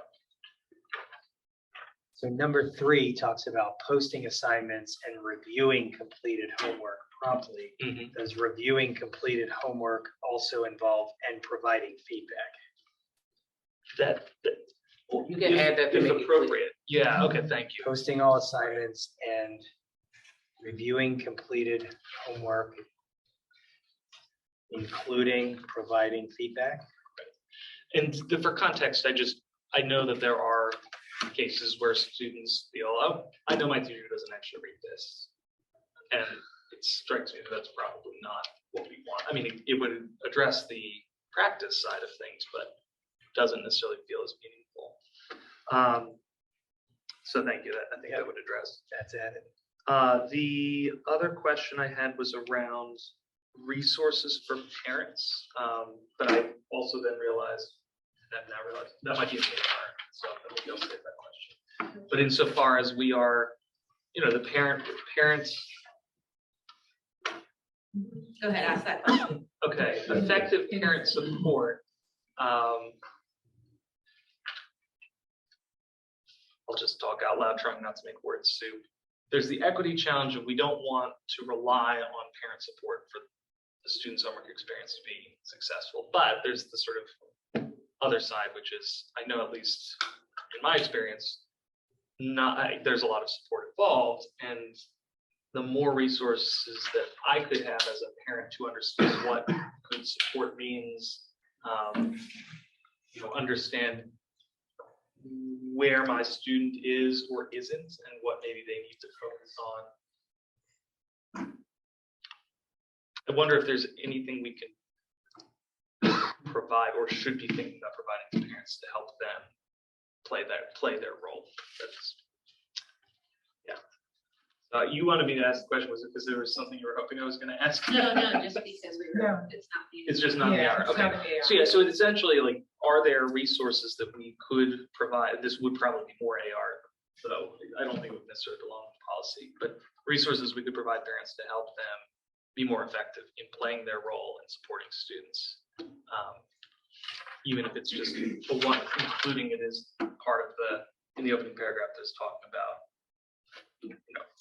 parents are going to be told what their responsibilities are. So question on that, Dr. Smith, is there anywhere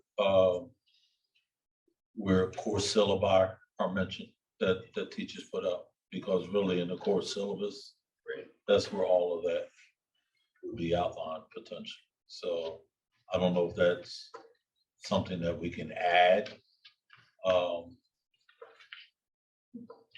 to give that additional clarity. There's the section of the policy on teachers' responsibilities. Probably fits in that section somewhere. I think, because I think what you're Yeah, talking I think about so. is, right, staff member assigning the homework.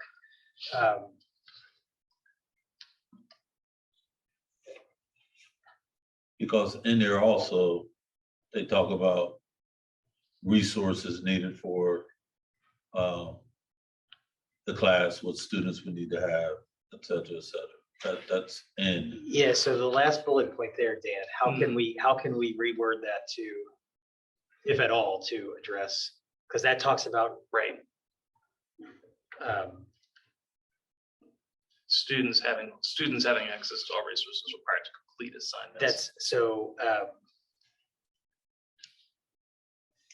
is it students and families? It could be, and Or- then that would address it. I think the issue might just be that some of this is so bespoke in terms of whether it sort of speaks to Ms. Henry's question of if a student isn't getting as much support or the type of support that's effective for them, how can we help remedy that situation through through the ally that is the parent? And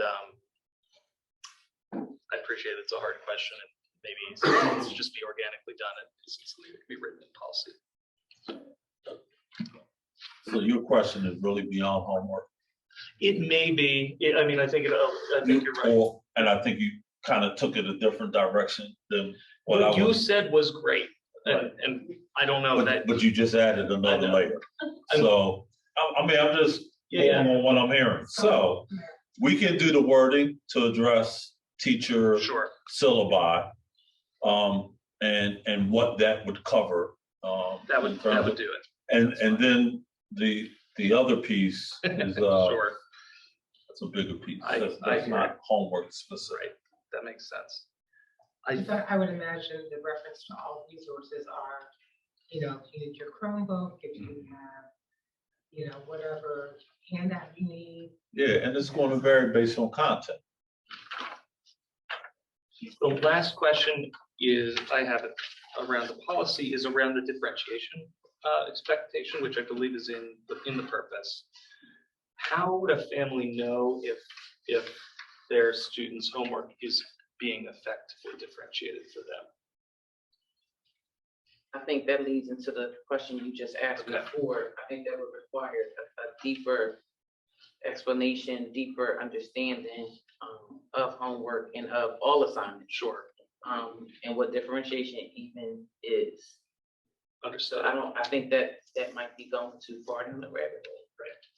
The reason I ask is it does feel important, but it also feels hard to measure. And so I wonder if there's a way to thread that needle. If it isn't the parents trying to help understand if differentiation is occurring, maybe it is something, I don't know what it would. I think it would be the communication of the purpose of the homework. To say your child is doing 5 problems of double-digit multiplication because this is a review. We've already learned it. He should know it by now, just making sure he has it. Or they can also say they're doing it to reinforce skills that they already have. Or they may say everyone else in the class is doing addition, your child is doing multiplication to extend. So that's a part of the explanation of the purpose of the homework. That sounds amazing. Like having that context be part of the homework assignment would sound magical. So if we could do that. That'd be great. Thank you. Any of the board comments regarding policy? Okay, thank you. Mr. Epps? Thank you. Wanted to highlight the growth mindset that I see throughout this policy and show appreciation for that, and certainly highlighting effort and progress through effort, and homework being an example of that. And so living our values, wanted to point out a way that we're living our values and making progress in terms of adopting a growth mindset throughout our district. And I'm actually going to reserve, yes. In terms of the roles, I appreciate that, I just appreciate how this policy is outlined in terms of its clarity and so forth. Relating to, we've got students, we've got families, teachers, principals. in some ways it doesn't stop there. And so in the least, we could have a cross-reference to 011 for as the role of the board. We have a role to ensure that the policy is updated and maintained and reviewed continuously, which then principals align right to that policy, and even the support and guidance that is provided from administration, the Office of Education. It might be helpful to show to what extent might we show the role that beyond the principals that is contributing to it as well. So Mr. Epps, are you asking for a cross-reference to policy 011 as opposed to having a separate section on the board's responsibility? Whichever is more appropriate, because as I thought about it, I thought, yes, let's have it. This is the role of the board, but we already have a policy that speaks to that. And so I thought I was preempting maybe Mr. Diazio's response, which would have been a cross-reference, but whichever one is most appropriate. I can easily put a cross-reference in the policy, which I think policy 01, which I'm familiar with because we just looked at it not too long ago, does talk about, at least at a high level, Mr. Epps, I think the things that, if I asked you, do you have any language in mind for what the board's role would be? I think it's a lot of the language that's probably already in 011. So I can easily put a cross-reference if the committee would like that. That's easy to do. That's fine on that one.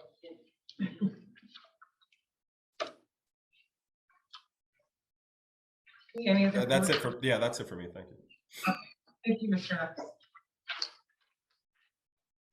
I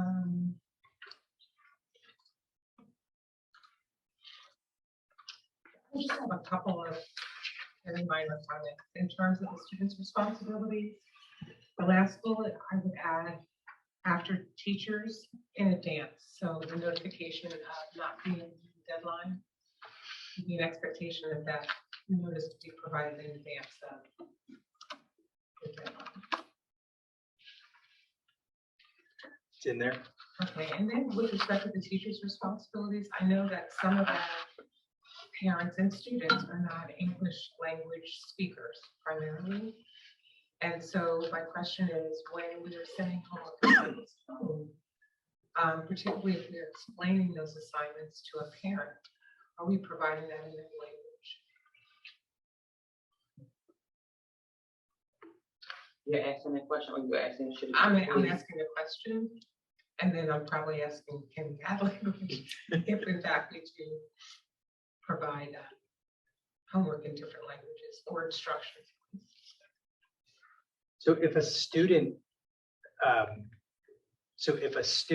needs assignments translated, it would go beyond much more than homework, right? It would mean that assignments in school would need to be translated, and that would presumably be part of a student-specific support plan. I'm not familiar with homework assignments anywhere being translated, because generally the school is supporting the student to become English proficient. But if there are always mechanisms in place, whether it be through reporting progress or important communications that families need, there's always ways to request translation. And I believe that a student services function. If a family needs translation, they could contact either your office or the student services office, and there are translators that the district works with. We utilize them in a number of different capacities. And we also have our ELL teachers who are assigned to all of the buildings, and when they do the intake of any new families, or they review the language surveys that they receive, they're aware of who may need translation in advance, and they make sure that they work with the teachers with that. Okay, thank you. I'm going to go out to the community and community questions. Yes. Please state your Michael name. Brooks, Elkins Park. As far as teacher responsibility, it may be overarching, but is there a way within policy to define what time they need?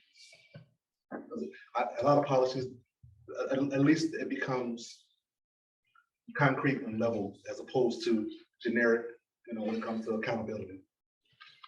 So while this, and this is not to say it can't reflect it in the policy, but I do want to give some context.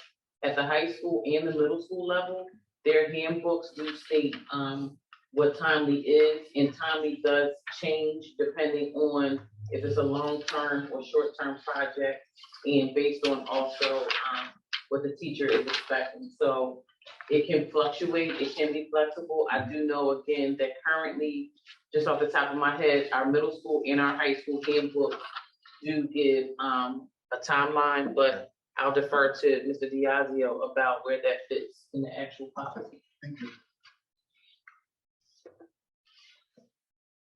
I would say, I think I agree. It really depends on what type of assignment you're working with. So, because homework looks different at different levels, different courses. And I guess to add context, on here it gives stipulations about how much homework per class. So my thought is, if it gives stipulation for how much homework per class, wouldn't that kind of speak also to that timely component there? I would say same response. It really depends on what the homework is, what the purpose of the homework is. So I don't want to give a timeline, because some things teachers are just checking for completion, right? And other things they're checking for accuracy. And so depending on what they're checking for may change that particular timeline. And again, in my opinion, when it's communicated to students about the homework and communicating with families, I believe that should be a part of the communication strategies to make sure that students know when they're getting it back, and when it's going to be collected, and all of those things, which is why we're asking teachers to have those systems. And the expectation is that those things are expressed. Again, I'll defer to Mr. Diazio. I think it's just difficult to put in specific timelines, because it does. I mean, an AP assignment may take longer to correct. If I'm an English teacher and I'm grading 10 papers versus a math teacher grading 10 assignments, the timeline is going to be totally different. Thank you. Related to that, is it appropriate, and I don't know, Mr. Diazio, I don't know, to reference somewhere in there that details can be found in the handbooks? And I don't know, because those aren't policies, so I don't know if they belong in there, or so that if someone wanted more information or to understand. I know the due dates and times are reflected in the AR. And I mean, if we get to the AR, some of that, but the due dates aren't reflected per se, just how much time. And I think that's what some of the why don't we go through the AR? Because it does, I'm reading it. It says homework shall have due dates and times that correspond with regular school days, such as that. Go ahead. Right, but Michael's asking if Tamara submits a homework assignment to the teacher on Monday. Am I expecting it on Friday? Should I get it back next Monday? Oh, you're talking about feedback from teachers. Should I get it at the winter solstice? When do I get it? So that's what we ask. And that tool is not necessarily for me as a parent, but I feel like it gives a principal or somebody with oversight the ability to kind of have measures. But you know what, it is a parent thing too, and let me tell you how it becomes your concern becomes a parent issue, is some parents base their home decisions on what their children are doing in school. You're not going to this party unless I can see that you did A, B, and C. And so some parents do use Canvas to go in to see if students have done their work. And I have experience with parents who say, well, my kid came home on Friday, he had a B, and that wasn't good enough. But by the time I checked his grades on Monday, it was up to an A because the assignment was graded. So you get the theme of my heart. I do. Yes. Okay. Put that into the AR, and then we can take a look at that. Thank you. Yeah, your point is well taken. Yeah. Tara Nakala Winco. My question is about the student responsibility and family responsibility.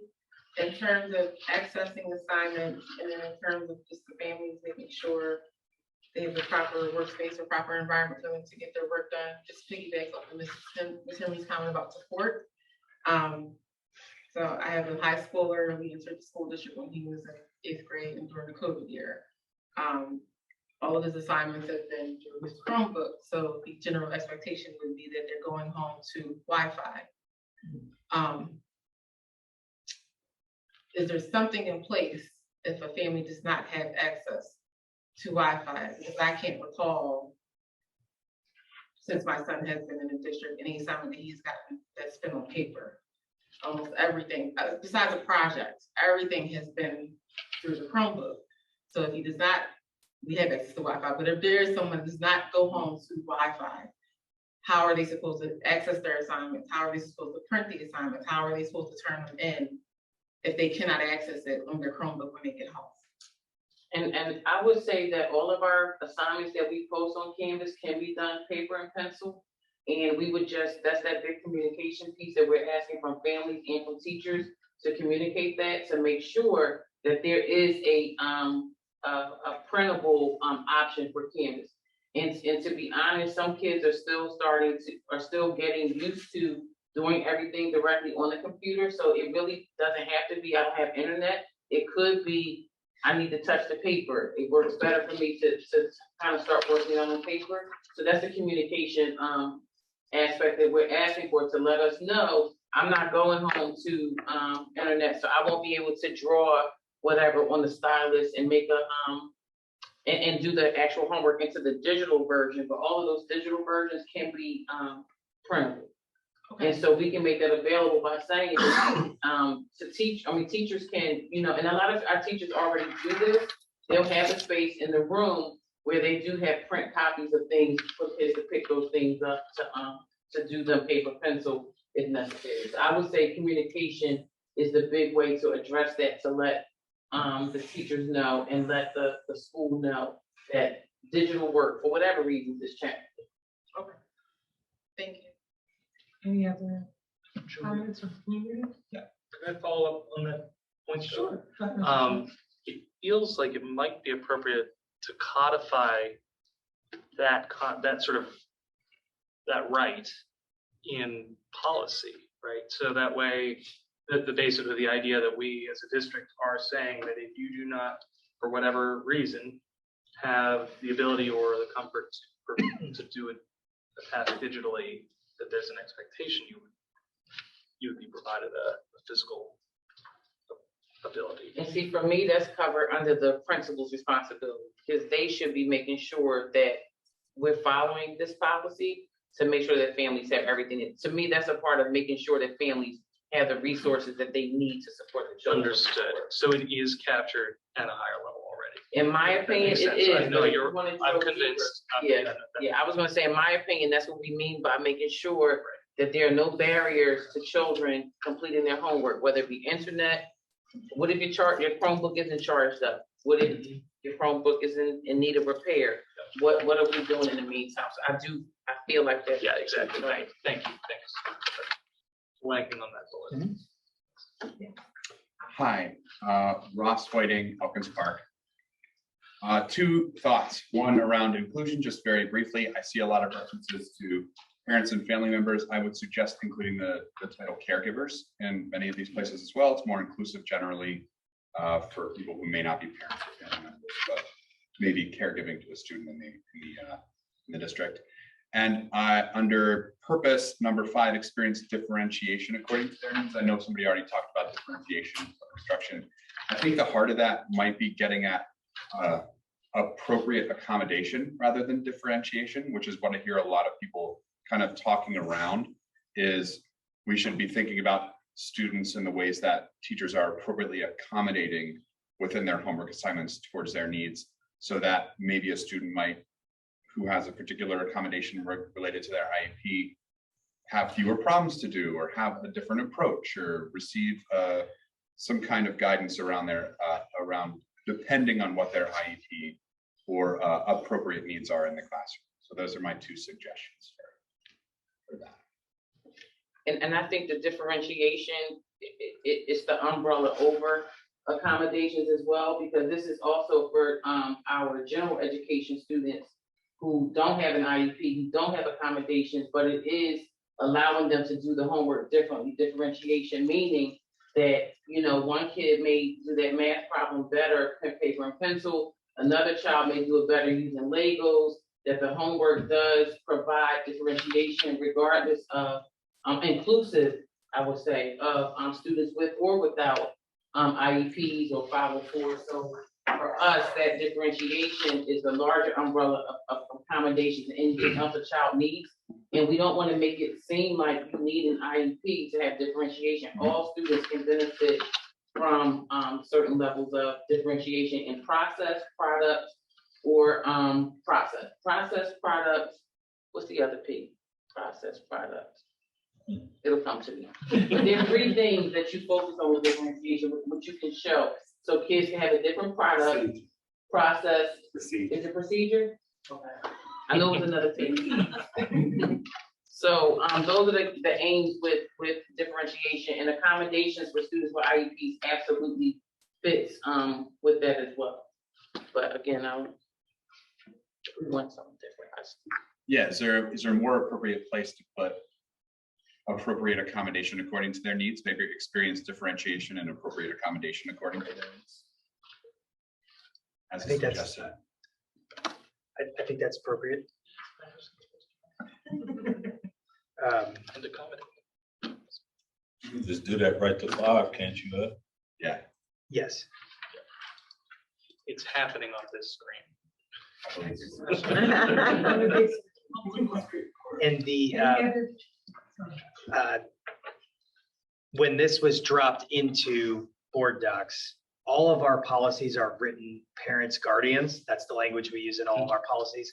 I modified the language previously that you saw on the screen, so it does say parents, guardians. So the, You say parents.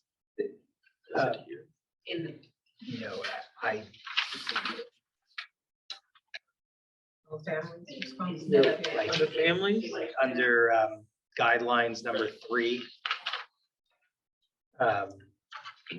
For parents, So like when it's. families' responsibility.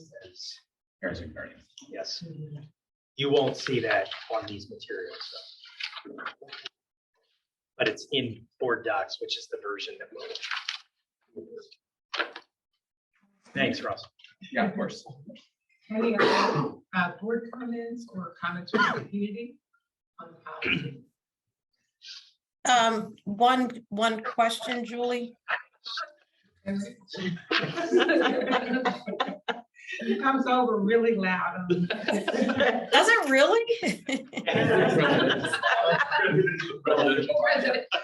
Let me turn.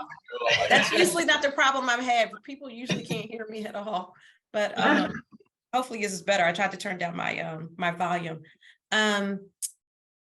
With the parents, because it does say parents and guardians. Is caregivers another word? And now we're back on that.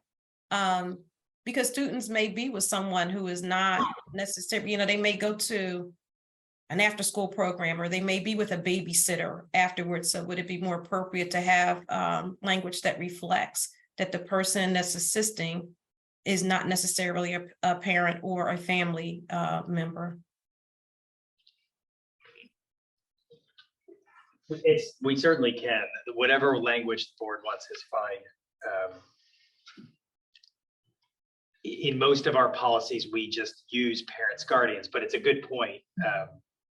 The place, it's only in guidelines number 3, I think, where in board docs, it currently says parents/guardians and family members. It could say family members or other caregivers. Yeah. And then I realized that in other policies, it is appropriate just for parents and guardians because there are specific. Sure. Yeah. Items that it's only appropriate for them. Okay. Any other board comments? Mr. Diazio, given. The questions and Q&A, just if we were moving on, make sure. Oh, is there a? There's a question. I can't see it, so can we open it up? I have it open. Okay, yes. It's from Leah Blitzky, does not say where she's from. And it's multiple. We know she's from Elkins. Elkins Park. Yeah. So I'll, she just added up. There are multiple questions in this question, so I'll do them one at a time. Do principals review lesson plans, homework plans at any point in the year? Yes. Does this vary by school, grade level? Will this revised policy be reviewed with teachers at all levels? Yes, and yes. Will there be variation in schools, i.e. one elementary school, students in K2 may only have reading assignments, but in another elementary school, there may be math homework and grammar homework as well? No, and that will be covered in the AR. Thank you. You want to respond? This is two. Is there another? Yeah, she's on. Okay. Yes, let's see. Any other board comments? or concerns? Dr. Riley, additional Q and As, because I see 3. They were all the responses from Ms. Blitzky. Oh, okay. Mr. Diaz, procedurally, since we've made significant suggested changes, this would come back as a first read. So it's only here for the first time. So we've made all the changes. So it'll go to the board in its revised form for first reading. I'm going to pass the baton to my colleague, Ms. Longman, to take over these. Dr. Smith first. Thank you, Ms. Taylor. Dr. Smith. Floor is yours again. Thank you. Yep.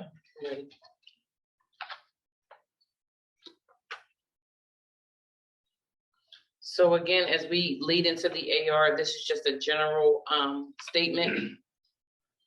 And this is information that is already reflected in the policy. This is not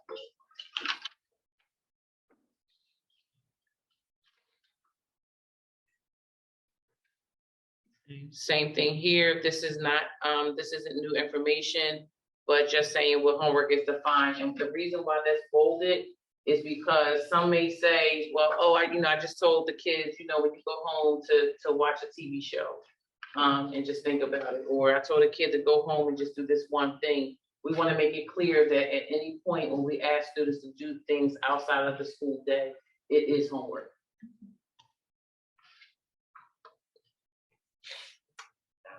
K through 2, and the word encouraged is used intentionally. Students are encouraged to read for 15 minutes, and when homework is assigned, it will not exceed 15 minutes per night. I will say, back to the communication between families and families, caregivers, parents, guardians, in the school. We need to make sure that if it is taking your child longer than what the recommended time is, that needs to be communicated. Grades 3 through 4, you see an increase, the same language, except encouraged to read daily for 20 minutes, and it will not exceed 30 minutes per night if there's homework. And just to be clear, the encouragement to read daily does not include, for example, an English language arts assignment that requires a student to read. They are encouraged to read for pleasure or read for information, their own style, their own thought of reading. And we do have classroom libraries as well as school libraries that if students do not have reading materials at home, that they can be provided by the school and swap in and out as necessary. Grades 5 and 6, this is EP. Students are encouraged to read daily for 20 minutes. When homework is not assigned, it will not exceed 45 minutes per night. And as you notice, as the grades get higher, the more real estate we use on each slide.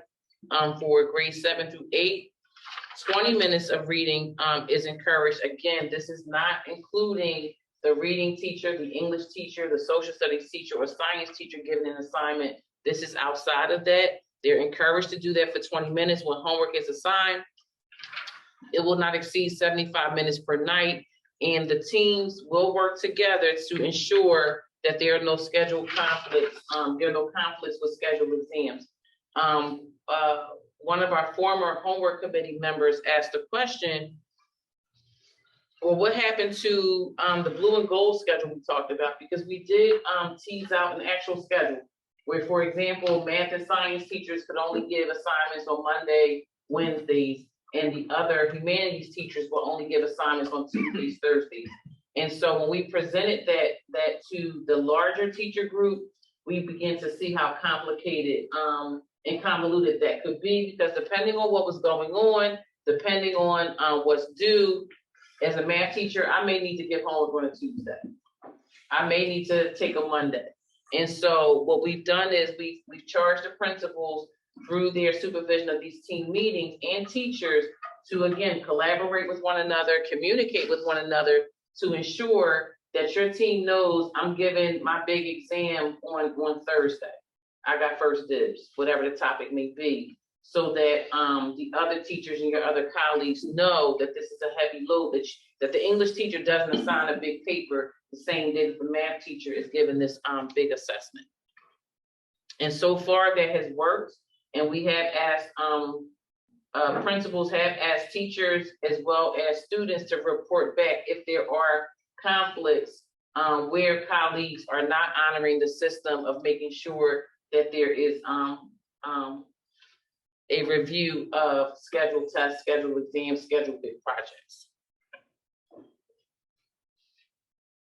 Grades 9 through 12. Again, you see that encouraged to read daily for 20 minutes. We also have when homework is assigned, it will not exceed 120 minutes total per night, except for AP courses. AP courses, we do not drive that curriculum. We do not drive those expectations. We do not dictate what College Board does or does not accept. So students who take on AP courses are also taking on the expectation of having more homework than a student who does not have any AP courses. One of the things that came up was, well, you know, is anyone monitoring? How do you know it's only 120 minutes? And the ideal again is this is really heavy on communication. It's heavy on families, and especially at the high school level, having our students talk to a trusted adult, talk to a counselor. I have a kid who has a very hard time asking for help, and we know some of our high performing students don't like to say, it took me longer, or this was a lot of homework, because there's this cloud of, if I thought it was hard or took too long, that kind of speaks to my level of achievement. So we want to make sure that we coach and train our students to go talk to the counselor, go talk to your favorite teacher and kind of say to them, hey, you know, I had double that for homework and it's been a struggle. And we're encouraging parents to also reach out and ask teachers to be discreet. Don't tell my kid I called and said this, but he's getting too much homework. He's at the table way too long. So we're trying to coach and encourage families to do that as well, so that we can kind of monitor that. To the question that came through the chat, we're also asking principals as instructional leaders to monitor lesson plans, monitor homework that's going home, to make sure that we're staying within this 120 minute window. Because we have picked these numbers and picked these parameters again for a reason, to make sure that we have that healthy balance. And we do believe that was one of the good things that came out of our time during the pandemic, is having some of those breaks that we built in during the day, and having some pressure taken off some of the assignments. It didn't necessarily hurt students' capacity to learn or capacity to perform. This is for everyone, K through 12, that the homework shall have due dates and times that correspond with regular school day and class hours. And what that means is, unfortunately, again, it depends on the student. And I'm speaking for example, my youngest daughter. If you give her till midnight on Sunday to turn an assignment, she's going to work on it till midnight till Sunday, because in her mind, if I was given all of this time, that must mean I need it. So we're asking teachers to take off that stress and that pressure, to give them due dates within the window of school hours, so that they're not spending the entire weekend stressing over this assignment that's due at 11:59 p.m. on Sunday before school. Again, we talk about Thanksgiving, winter, spring breaks. These breaks are built in for a reason, to give students breaks, and we want them to have these breaks, and we don't want them or their families or caregivers or parents or guardians to feel like the pressure of if my child doesn't do this, it's going to impact their grade or impact their station in the classroom. So we're just not going to give it. And that includes these optional assignments too, because certain kids, certain families, certain caregivers, when you say optional, and I'm one of those people, do it. If it's optional, do it. It's because other kids might be doing it, you do it. So don't even give optional.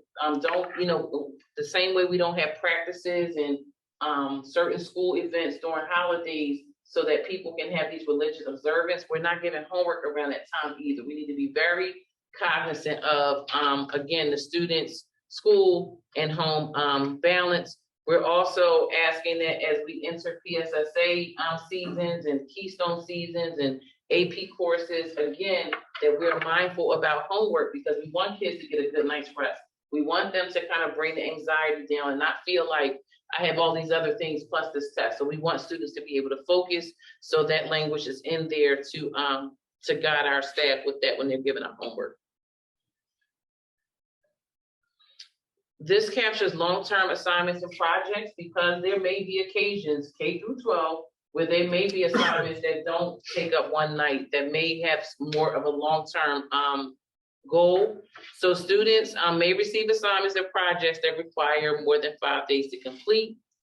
They cannot have due dates, again, immediately before holiday. So we're telling students you have 5 days to do this. We don't want to say it's due 11:59 p.m. on a Sunday. We want to make sure that it can be done within that window, because we don't want long-term assignments and projects to kind of trump what we said in the previous slide. We don't want people to say, oh, well, this is a long-term assignment, so that's why this didn't count.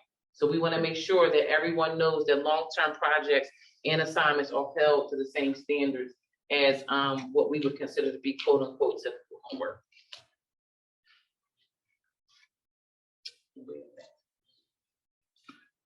Thank you, Dr. Smith. Thank you very much for that presentation.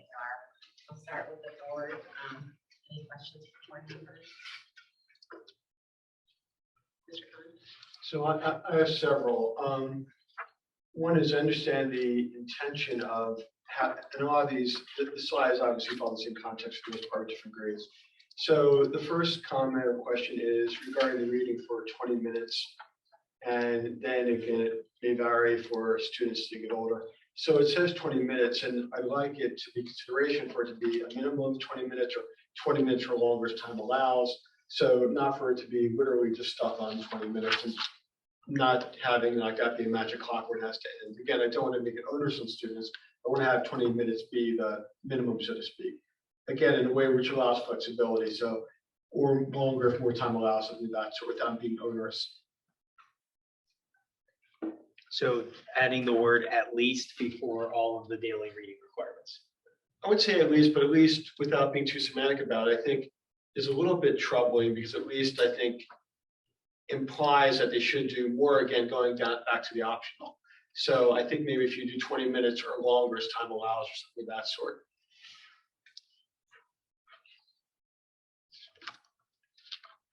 And then my second is, again, it references per night. It's really, I believe, per day, because school, it's on the afternoon, and it's really a daily issue in terms of per night for classes, in terms of the homework. So I would prefer it to be, say, per day. And then my last question is more substantive, which is there any consideration that might be given in the AR around religious holidays? So again, if a student is celebrating a religious holiday, for them to be exempted, or at least some reference to flexibility should be encouraged or provided for where students are observing a religious holiday.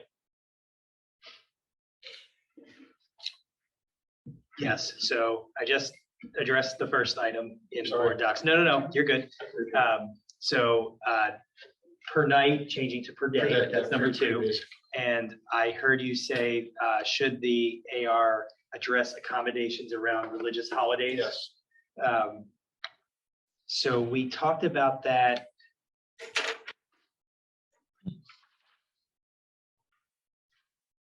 I think the answer is it could. I'm reading to see where it might make sense.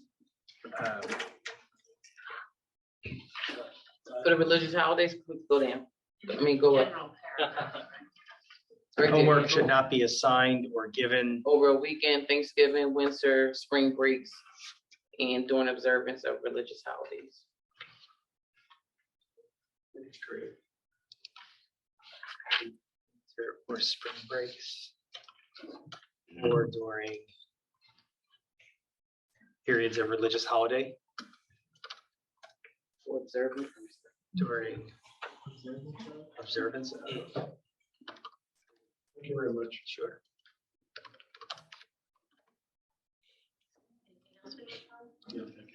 Mr. Relevant? Mine's just a statement, actually, referencing what Dr. Smith shared with us earlier, that this revision is a result of a very long, collaborative effort, community that was very much so led by administration. And I just want to reflect on that in terms of the continuous improvement focus, right, on something that is, quite frankly, a very large issue that's driving conversation in, like, quite frankly, I think every corner of the globe in some way. You know, like even so, just want to just show appreciation in the moment for this type of effort. I know we've seen that in a couple of different ways through policy over the last number of meetings, but this one specifically is a very long-term effort, and I think the persistence is something that I'm also very appreciative of. So I like that what we have here is very substantive, and it's also, you know, I know the very deliberate work of a lot of individuals, and want to share, you know, appreciation to them as well. They may not be in this room in the moment, but various homework committees and stakeholders who have contributed to this. And again, also to the administration for continuing to see this through, such that we have something very current, other than what we have from 1989. Wait till we tackle the grading policy. So yeah, that was just a. Thank you, Mr. Relevant. Thank you. I plus one the comments that Mr. Cohen had mentioned about the timeframe. Because I do think that, you know, even though incrementally it goes up by grade, I think it's important that those are kind of considered to be baseline, but not necessarily prohibitive from going longer. Real quick question. I didn't know if we looked at, are these based on like any national guidelines or regional guidelines or any guidelines at all? Yes, we had, and Ms. Collins may be able to tell you the names of the books. I know we did excerpts from Rethinking Homework. Again, we had Alfie Cohn come in and say no homework. We had a couple national speakers and books.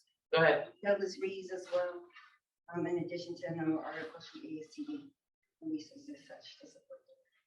And this was a long process because we had to bring a lot of people along to kind of say this is kind of the direction of education, the way we did things 10 years ago when we were teaching, we can't continue to still do. So it did require us to bring in expert opinions to kind of get people to see things a little differently, because this took a while. And it wasn't 100% consensus, but the majority agreed with what we come up with. And I know that homework is not going to necessarily change around performance completely, but is this also in line to what other school districts have in terms of their policy? Yes, I did look at other school districts' homework policies, and actually I told Dr. Scriven this, we actually looked after the fact because we really wanted it to be Cheltenham driven and teacher driven and stakeholder driven, and then we compared it after the fact, and so you'll see, because I checked our minutes against some of the other Montgomery County school district's minutes, and we're right there. Without even looking at that in advance, we came up with the same thing, which means they probably use the same resources, the same speakers, and the same organizations that we refer to as well. Thank you. And my last question is around the homework not being assigned. I definitely get not having a due date over a weekend, spring break, or Thanksgiving, or any religious holiday. But is it probably normal for anyone to get an assignment that may not be due after those, but it seemed a little odd to me that a student would not get homework over the weekend? So again, there's research that says that it is not meaningful if it doesn't contribute to the instructional program. It's just busy work, and so we're saying assign it, be efficient and effective during the week as much as possible, with the exception of AP projects and long-term assignments. It should be able to be done because, again, if we're giving that feedback, if it's supposed to align with what we're doing in the classroom, and I think it came up again about, certain families and certain children having that time. Some weekends, some children may not have anything to do on the weekends but homework, and other children may be employed or may have to watch younger siblings. So we're trying to take away any barriers to the instructional program. And if it's that important, we should be able to get it done during the school day. We have the subject periods, as well as every school, including the high school, has an intervention period that allows kids to get what they need. Thank you. Any other board questions or comments? Oh, okay, Mr. Epps, please. Thanks. And I'll try to lower my voice. What, if any, considerations are there to have? Well, I'll preface this with the policy doesn't seem to mandate the practice of homework. It expresses the meaningful when it's meaningful, to your point, Dr. Smith, and then everything else. And so in cases where we may have a school where the fourth grade class doesn't have homework, another school, the fourth grade class has homework, what, if any, considerations should be taken into account in terms of the impact on grades and the school experience? So in terms of grades, that's a different conversation for a different day, meaning how much does homework count towards grades? That's a much larger conversation. We are in the throes of that, but we aren't at the end of completion. So that is still up in the air. In terms of homework happening in one class or not the other class, the way the policy reads, that whether or not a kid has homework should be reflective of what's going on in the classroom. So for example, if a teacher, again, wants to review, wants to extend for reasons that come out of, their instructional practices, they may do that. Whereas another classroom, their children may not show the need. We finish a unit on theme. One class may not be in a position to actually need to do anything extra, whereas another class, based on where the teacher assesses those children to be, may actually need to do something different. Like, wait a minute, I'm not sure if they're quite getting it. I'm going to give them this assignment, this assessment, and see how they do to see if I need to move on, or do I need to go back, or do I need to move on for some and go back for others. So I don't think we can compare, because we don't have a cookie cutter curriculum or a cookie cutter instructional expectation. It really does make a difference what happens in that particular classroom in that particular moment. So you can't walk around our district and go to every fourth grade class and every kid is on page 13. Now every kid should be working on, for example, subject and verb agreement, but how that looks may look different based on the instructional model that's taking place at that time.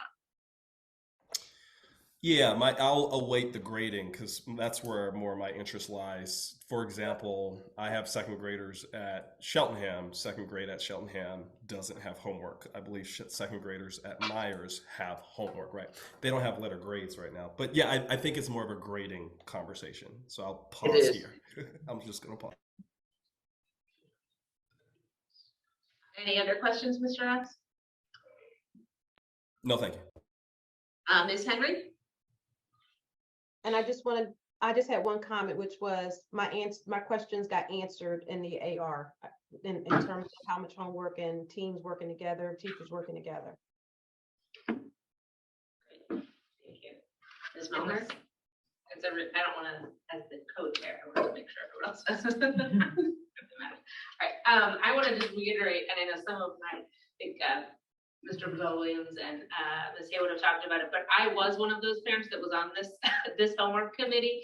And, you know, I went back to my emails to find out when we started this week. And I believe the first meeting was in May of 2018. And that was right after Alfie Phone had come to speak. And I mean, we met pretty regularly right up until the pandemic. I think monthly, it seemed. I'm not sure if it was more than or less, but, and I wanted, you know, Ms. Collins and Dr. Smith did a great job. They had different teachers there. They made sure they had coverage in their buildings. So to encourage them to come here to admin, we had daytime meetings. We had some evening meetings. We really tried.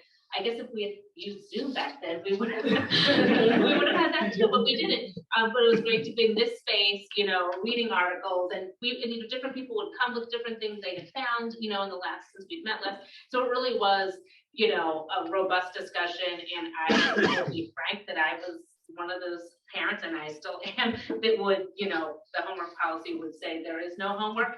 But that's, you know, I am, you know, one of 10, and that is not where we're headed. But I am really happy that this does, you know, get to, one, it focuses on reading, which I think we all, you know, I would say the same thing, that we, you know, still wanted to have that there.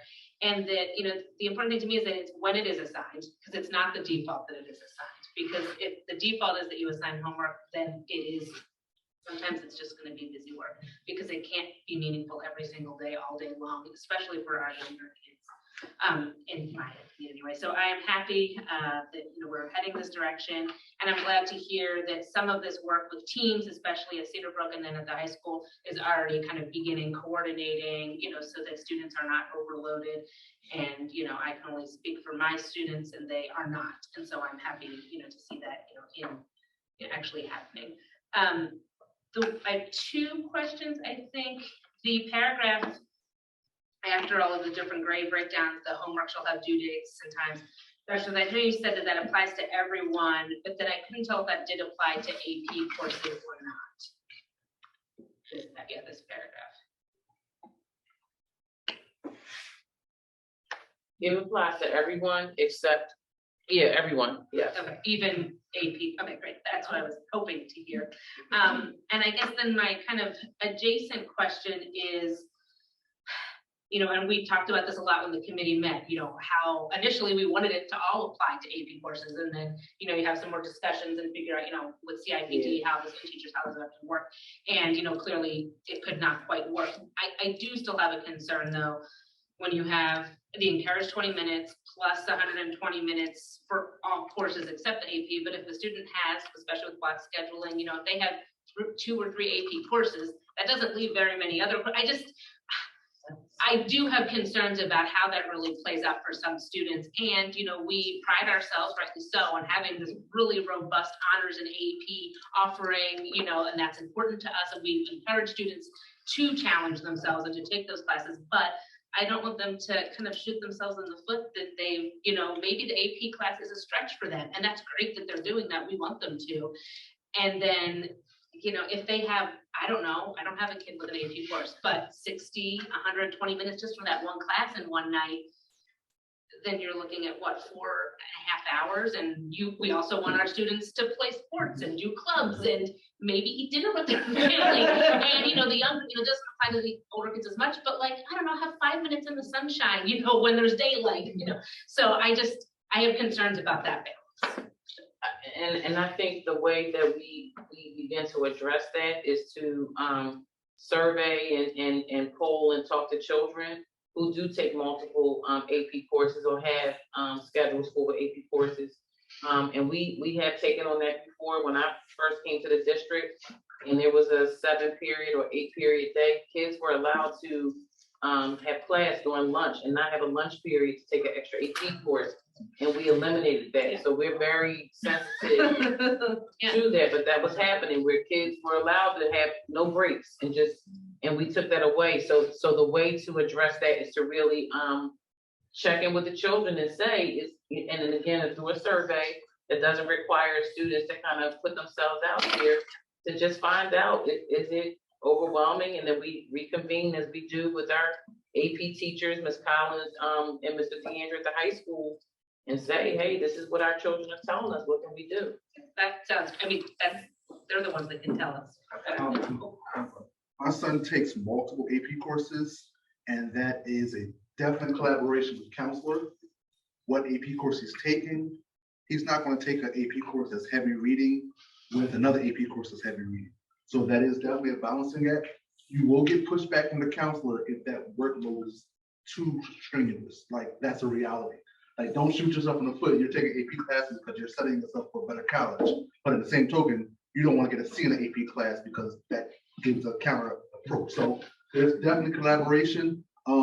And if your kid takes AP classes, my son has no problem saying, hey, Dad, not this semester. I'll take that senior year. I'll take AP biology senior, but I won't take that with human geography. Those kind of conversations definitely occur for your AP driven students. Which is great to hear that the counselor, that everyone, and it goes back to what we've been talking about, this communication, right, with parents, guardians, caregivers, and our counselors, our principals, whoever, and students, because when they get to high school, we want to know. Thank you. Go ahead, Mr. Schultz. Oh, no, I wasn't trying to interrupt you. No, go ahead. Okay, sounds good. I'm thinking back. So first off, just similar shout out to the longevity. I mean, this was I think this was the final, this presentation was the final presentation before we kind of shut down for COVID in 2020. So the fact that we're circling back to it is a signal that we're finally starting to move on in our lives, I guess. So thank you all for the amount of effort. I do remember way back then, there was a comment about, the question came up around not to exceed. And what does that actually mean? And especially I think for younger kids where it's less about grades and it's more about completion. The response was, it's okay to stop at 15 minutes or 30 minutes. You don't have to finish it. And I wanted to make sure, or check if that's still the recommendation. Correct. It might be worth articulating that somewhere. And it also made me realize that under the guidelines, I don't think this is how it's intended, but it does say students must complete homework on guideline number 3 in the actual policy. And that's referencing students as opposed to parents. But the way it reads is students must complete homework. So we might want to tweak that verbiage in the policy. And then again, in the AR, especially where it applies, because I imagine for high school, you know, probably not going to be, I don't know, what's the intention? Like, is the intention that if in 8th grade, if homework took more than 75 minutes, that's an appropriate, I didn't finish it because, are we saying that's okay? So that's great. And I think it would be great to write that. Can I just tease that a little bit? So I guess there is an expectation that students complete homework, so that's a way for a teacher to assess whether they have understood maybe the assignment. But if it's 75 minutes worth of work and you're at 95 minutes and it's not done, you probably should stop. And that's a sign to the teacher when it's not complete, that it was much more difficult than either the teacher expected or that the teacher thought it would be for that particular student. Whereas another student may come in with it completely done, another student may come halfway, a quarter. That will help the teacher to see where the misstep is, or where the review needs to happen, or the or new instruction needs to happen around whether or not students can complete it. Because if you're at the 95-minute mark and they're saying it should take 75 minutes and it's taking you 20 minutes longer, that's feedback. That's something the teacher needs to know, that once I got to this point, or even if you, after 75 minutes, you're frustrated, that's also data that's good for a teacher to have. So would we add language around what you're saying, Mr. Schultz, that allows that dialogue to occur? Because I think there would be an expectation, from my side, would be an expectation that you are completing homework, But if it's taking you much longer to complete an assignment that, like you said, might take 75 minutes in duration, then I think there needs to be an expectation that there's a dialogue with the teacher. Maybe there's a modification of the time that's given. But I mean, Yeah, and that's there's a just to be little bit of clear, attention. what you're describing, I think it would be helpful to have a section in the AR, a brief or a sentence that just says, well, what happens if we do exceed? Because it says it's not to exceed. What happens if it exceeds? It would be great to have that laid out for somebody to know. And I think the other key to this is the question that came through the chat is that once the policy is approved and put into place, teachers will receive appropriate training. They will get to ask all these questions. We will do the kind of like a verbal FAQ, if you will, of this is the expectations. This is what we're saying to families. This is what communication looks like. It looks like more than just giving out homework. It looks like making sure that parents know how much time it should take. And again, we will communicate that if we're saying 75 minutes worth of homework, then kids will have the ability to stop and not be penalized. But again, that goes into the grading conversation, which we're not quite there yet. And we kept trying to figure out which comes first, the chicken or the egg, because it kept coming up. Grading kept coming up. And so we said, you know what, let's just get the homework policy done and then we'll tackle more grading. And just to be clear, I'm not suggesting that any language in here would have to reference grading at all. Just saying, what do we mean by will not exceed? What we mean is if it exceeds, then you should stop and communicate with the teacher, something along those lines. Yeah, for consideration. Yeah. Another quick question around, and I think this actually did come up when we last talked about this, but kindergarten homework, what does that look like? And right now it's 15 minutes per night, but I'm having a hard time imagining a kindergartner actually It doing. could be a project around a holiday. Something could have happened in school and the teacher asked kids to draw something to express their feelings. It could be, something like that. So we didn't want to say no homework for kindergarten. And that's why we were very intentional, again, when it is assigned, meaning that there's no expectation from teachers that they always have to assign homework every night. We're just saying, if it comes up that you must assign homework, it should not exceed 15 minutes. My last comment, and this sort of speaks to what I was trying to talk about around parents getting access to here it references these expectations will be provided to parents and students in writing.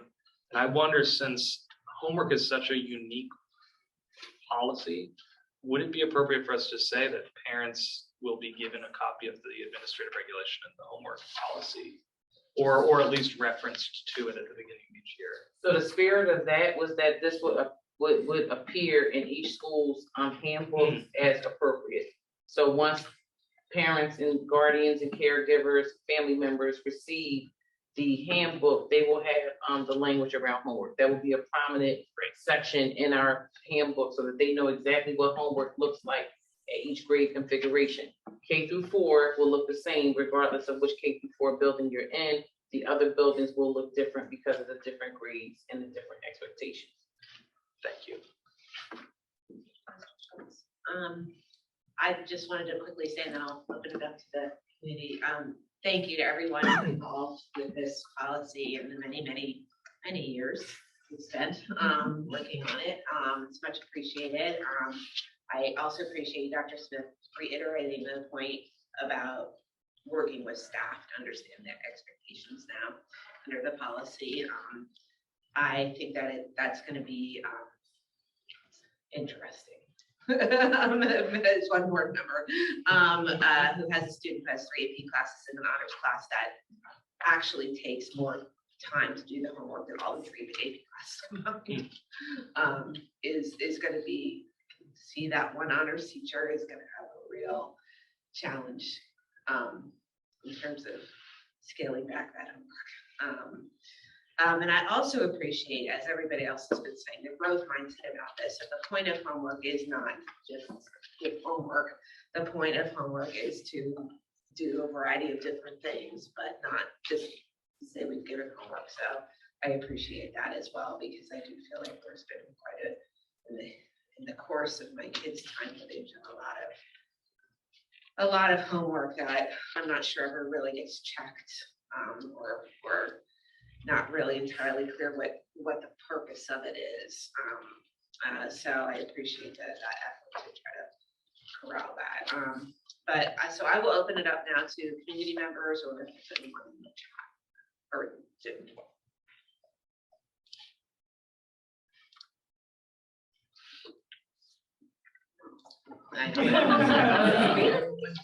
What, 9:41?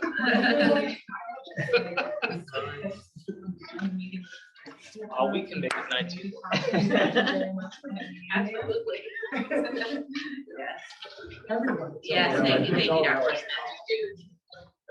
Yeah, so I will make a motion. Can I have a motion to adjourn? So moved. All in favor? Which committee are we in?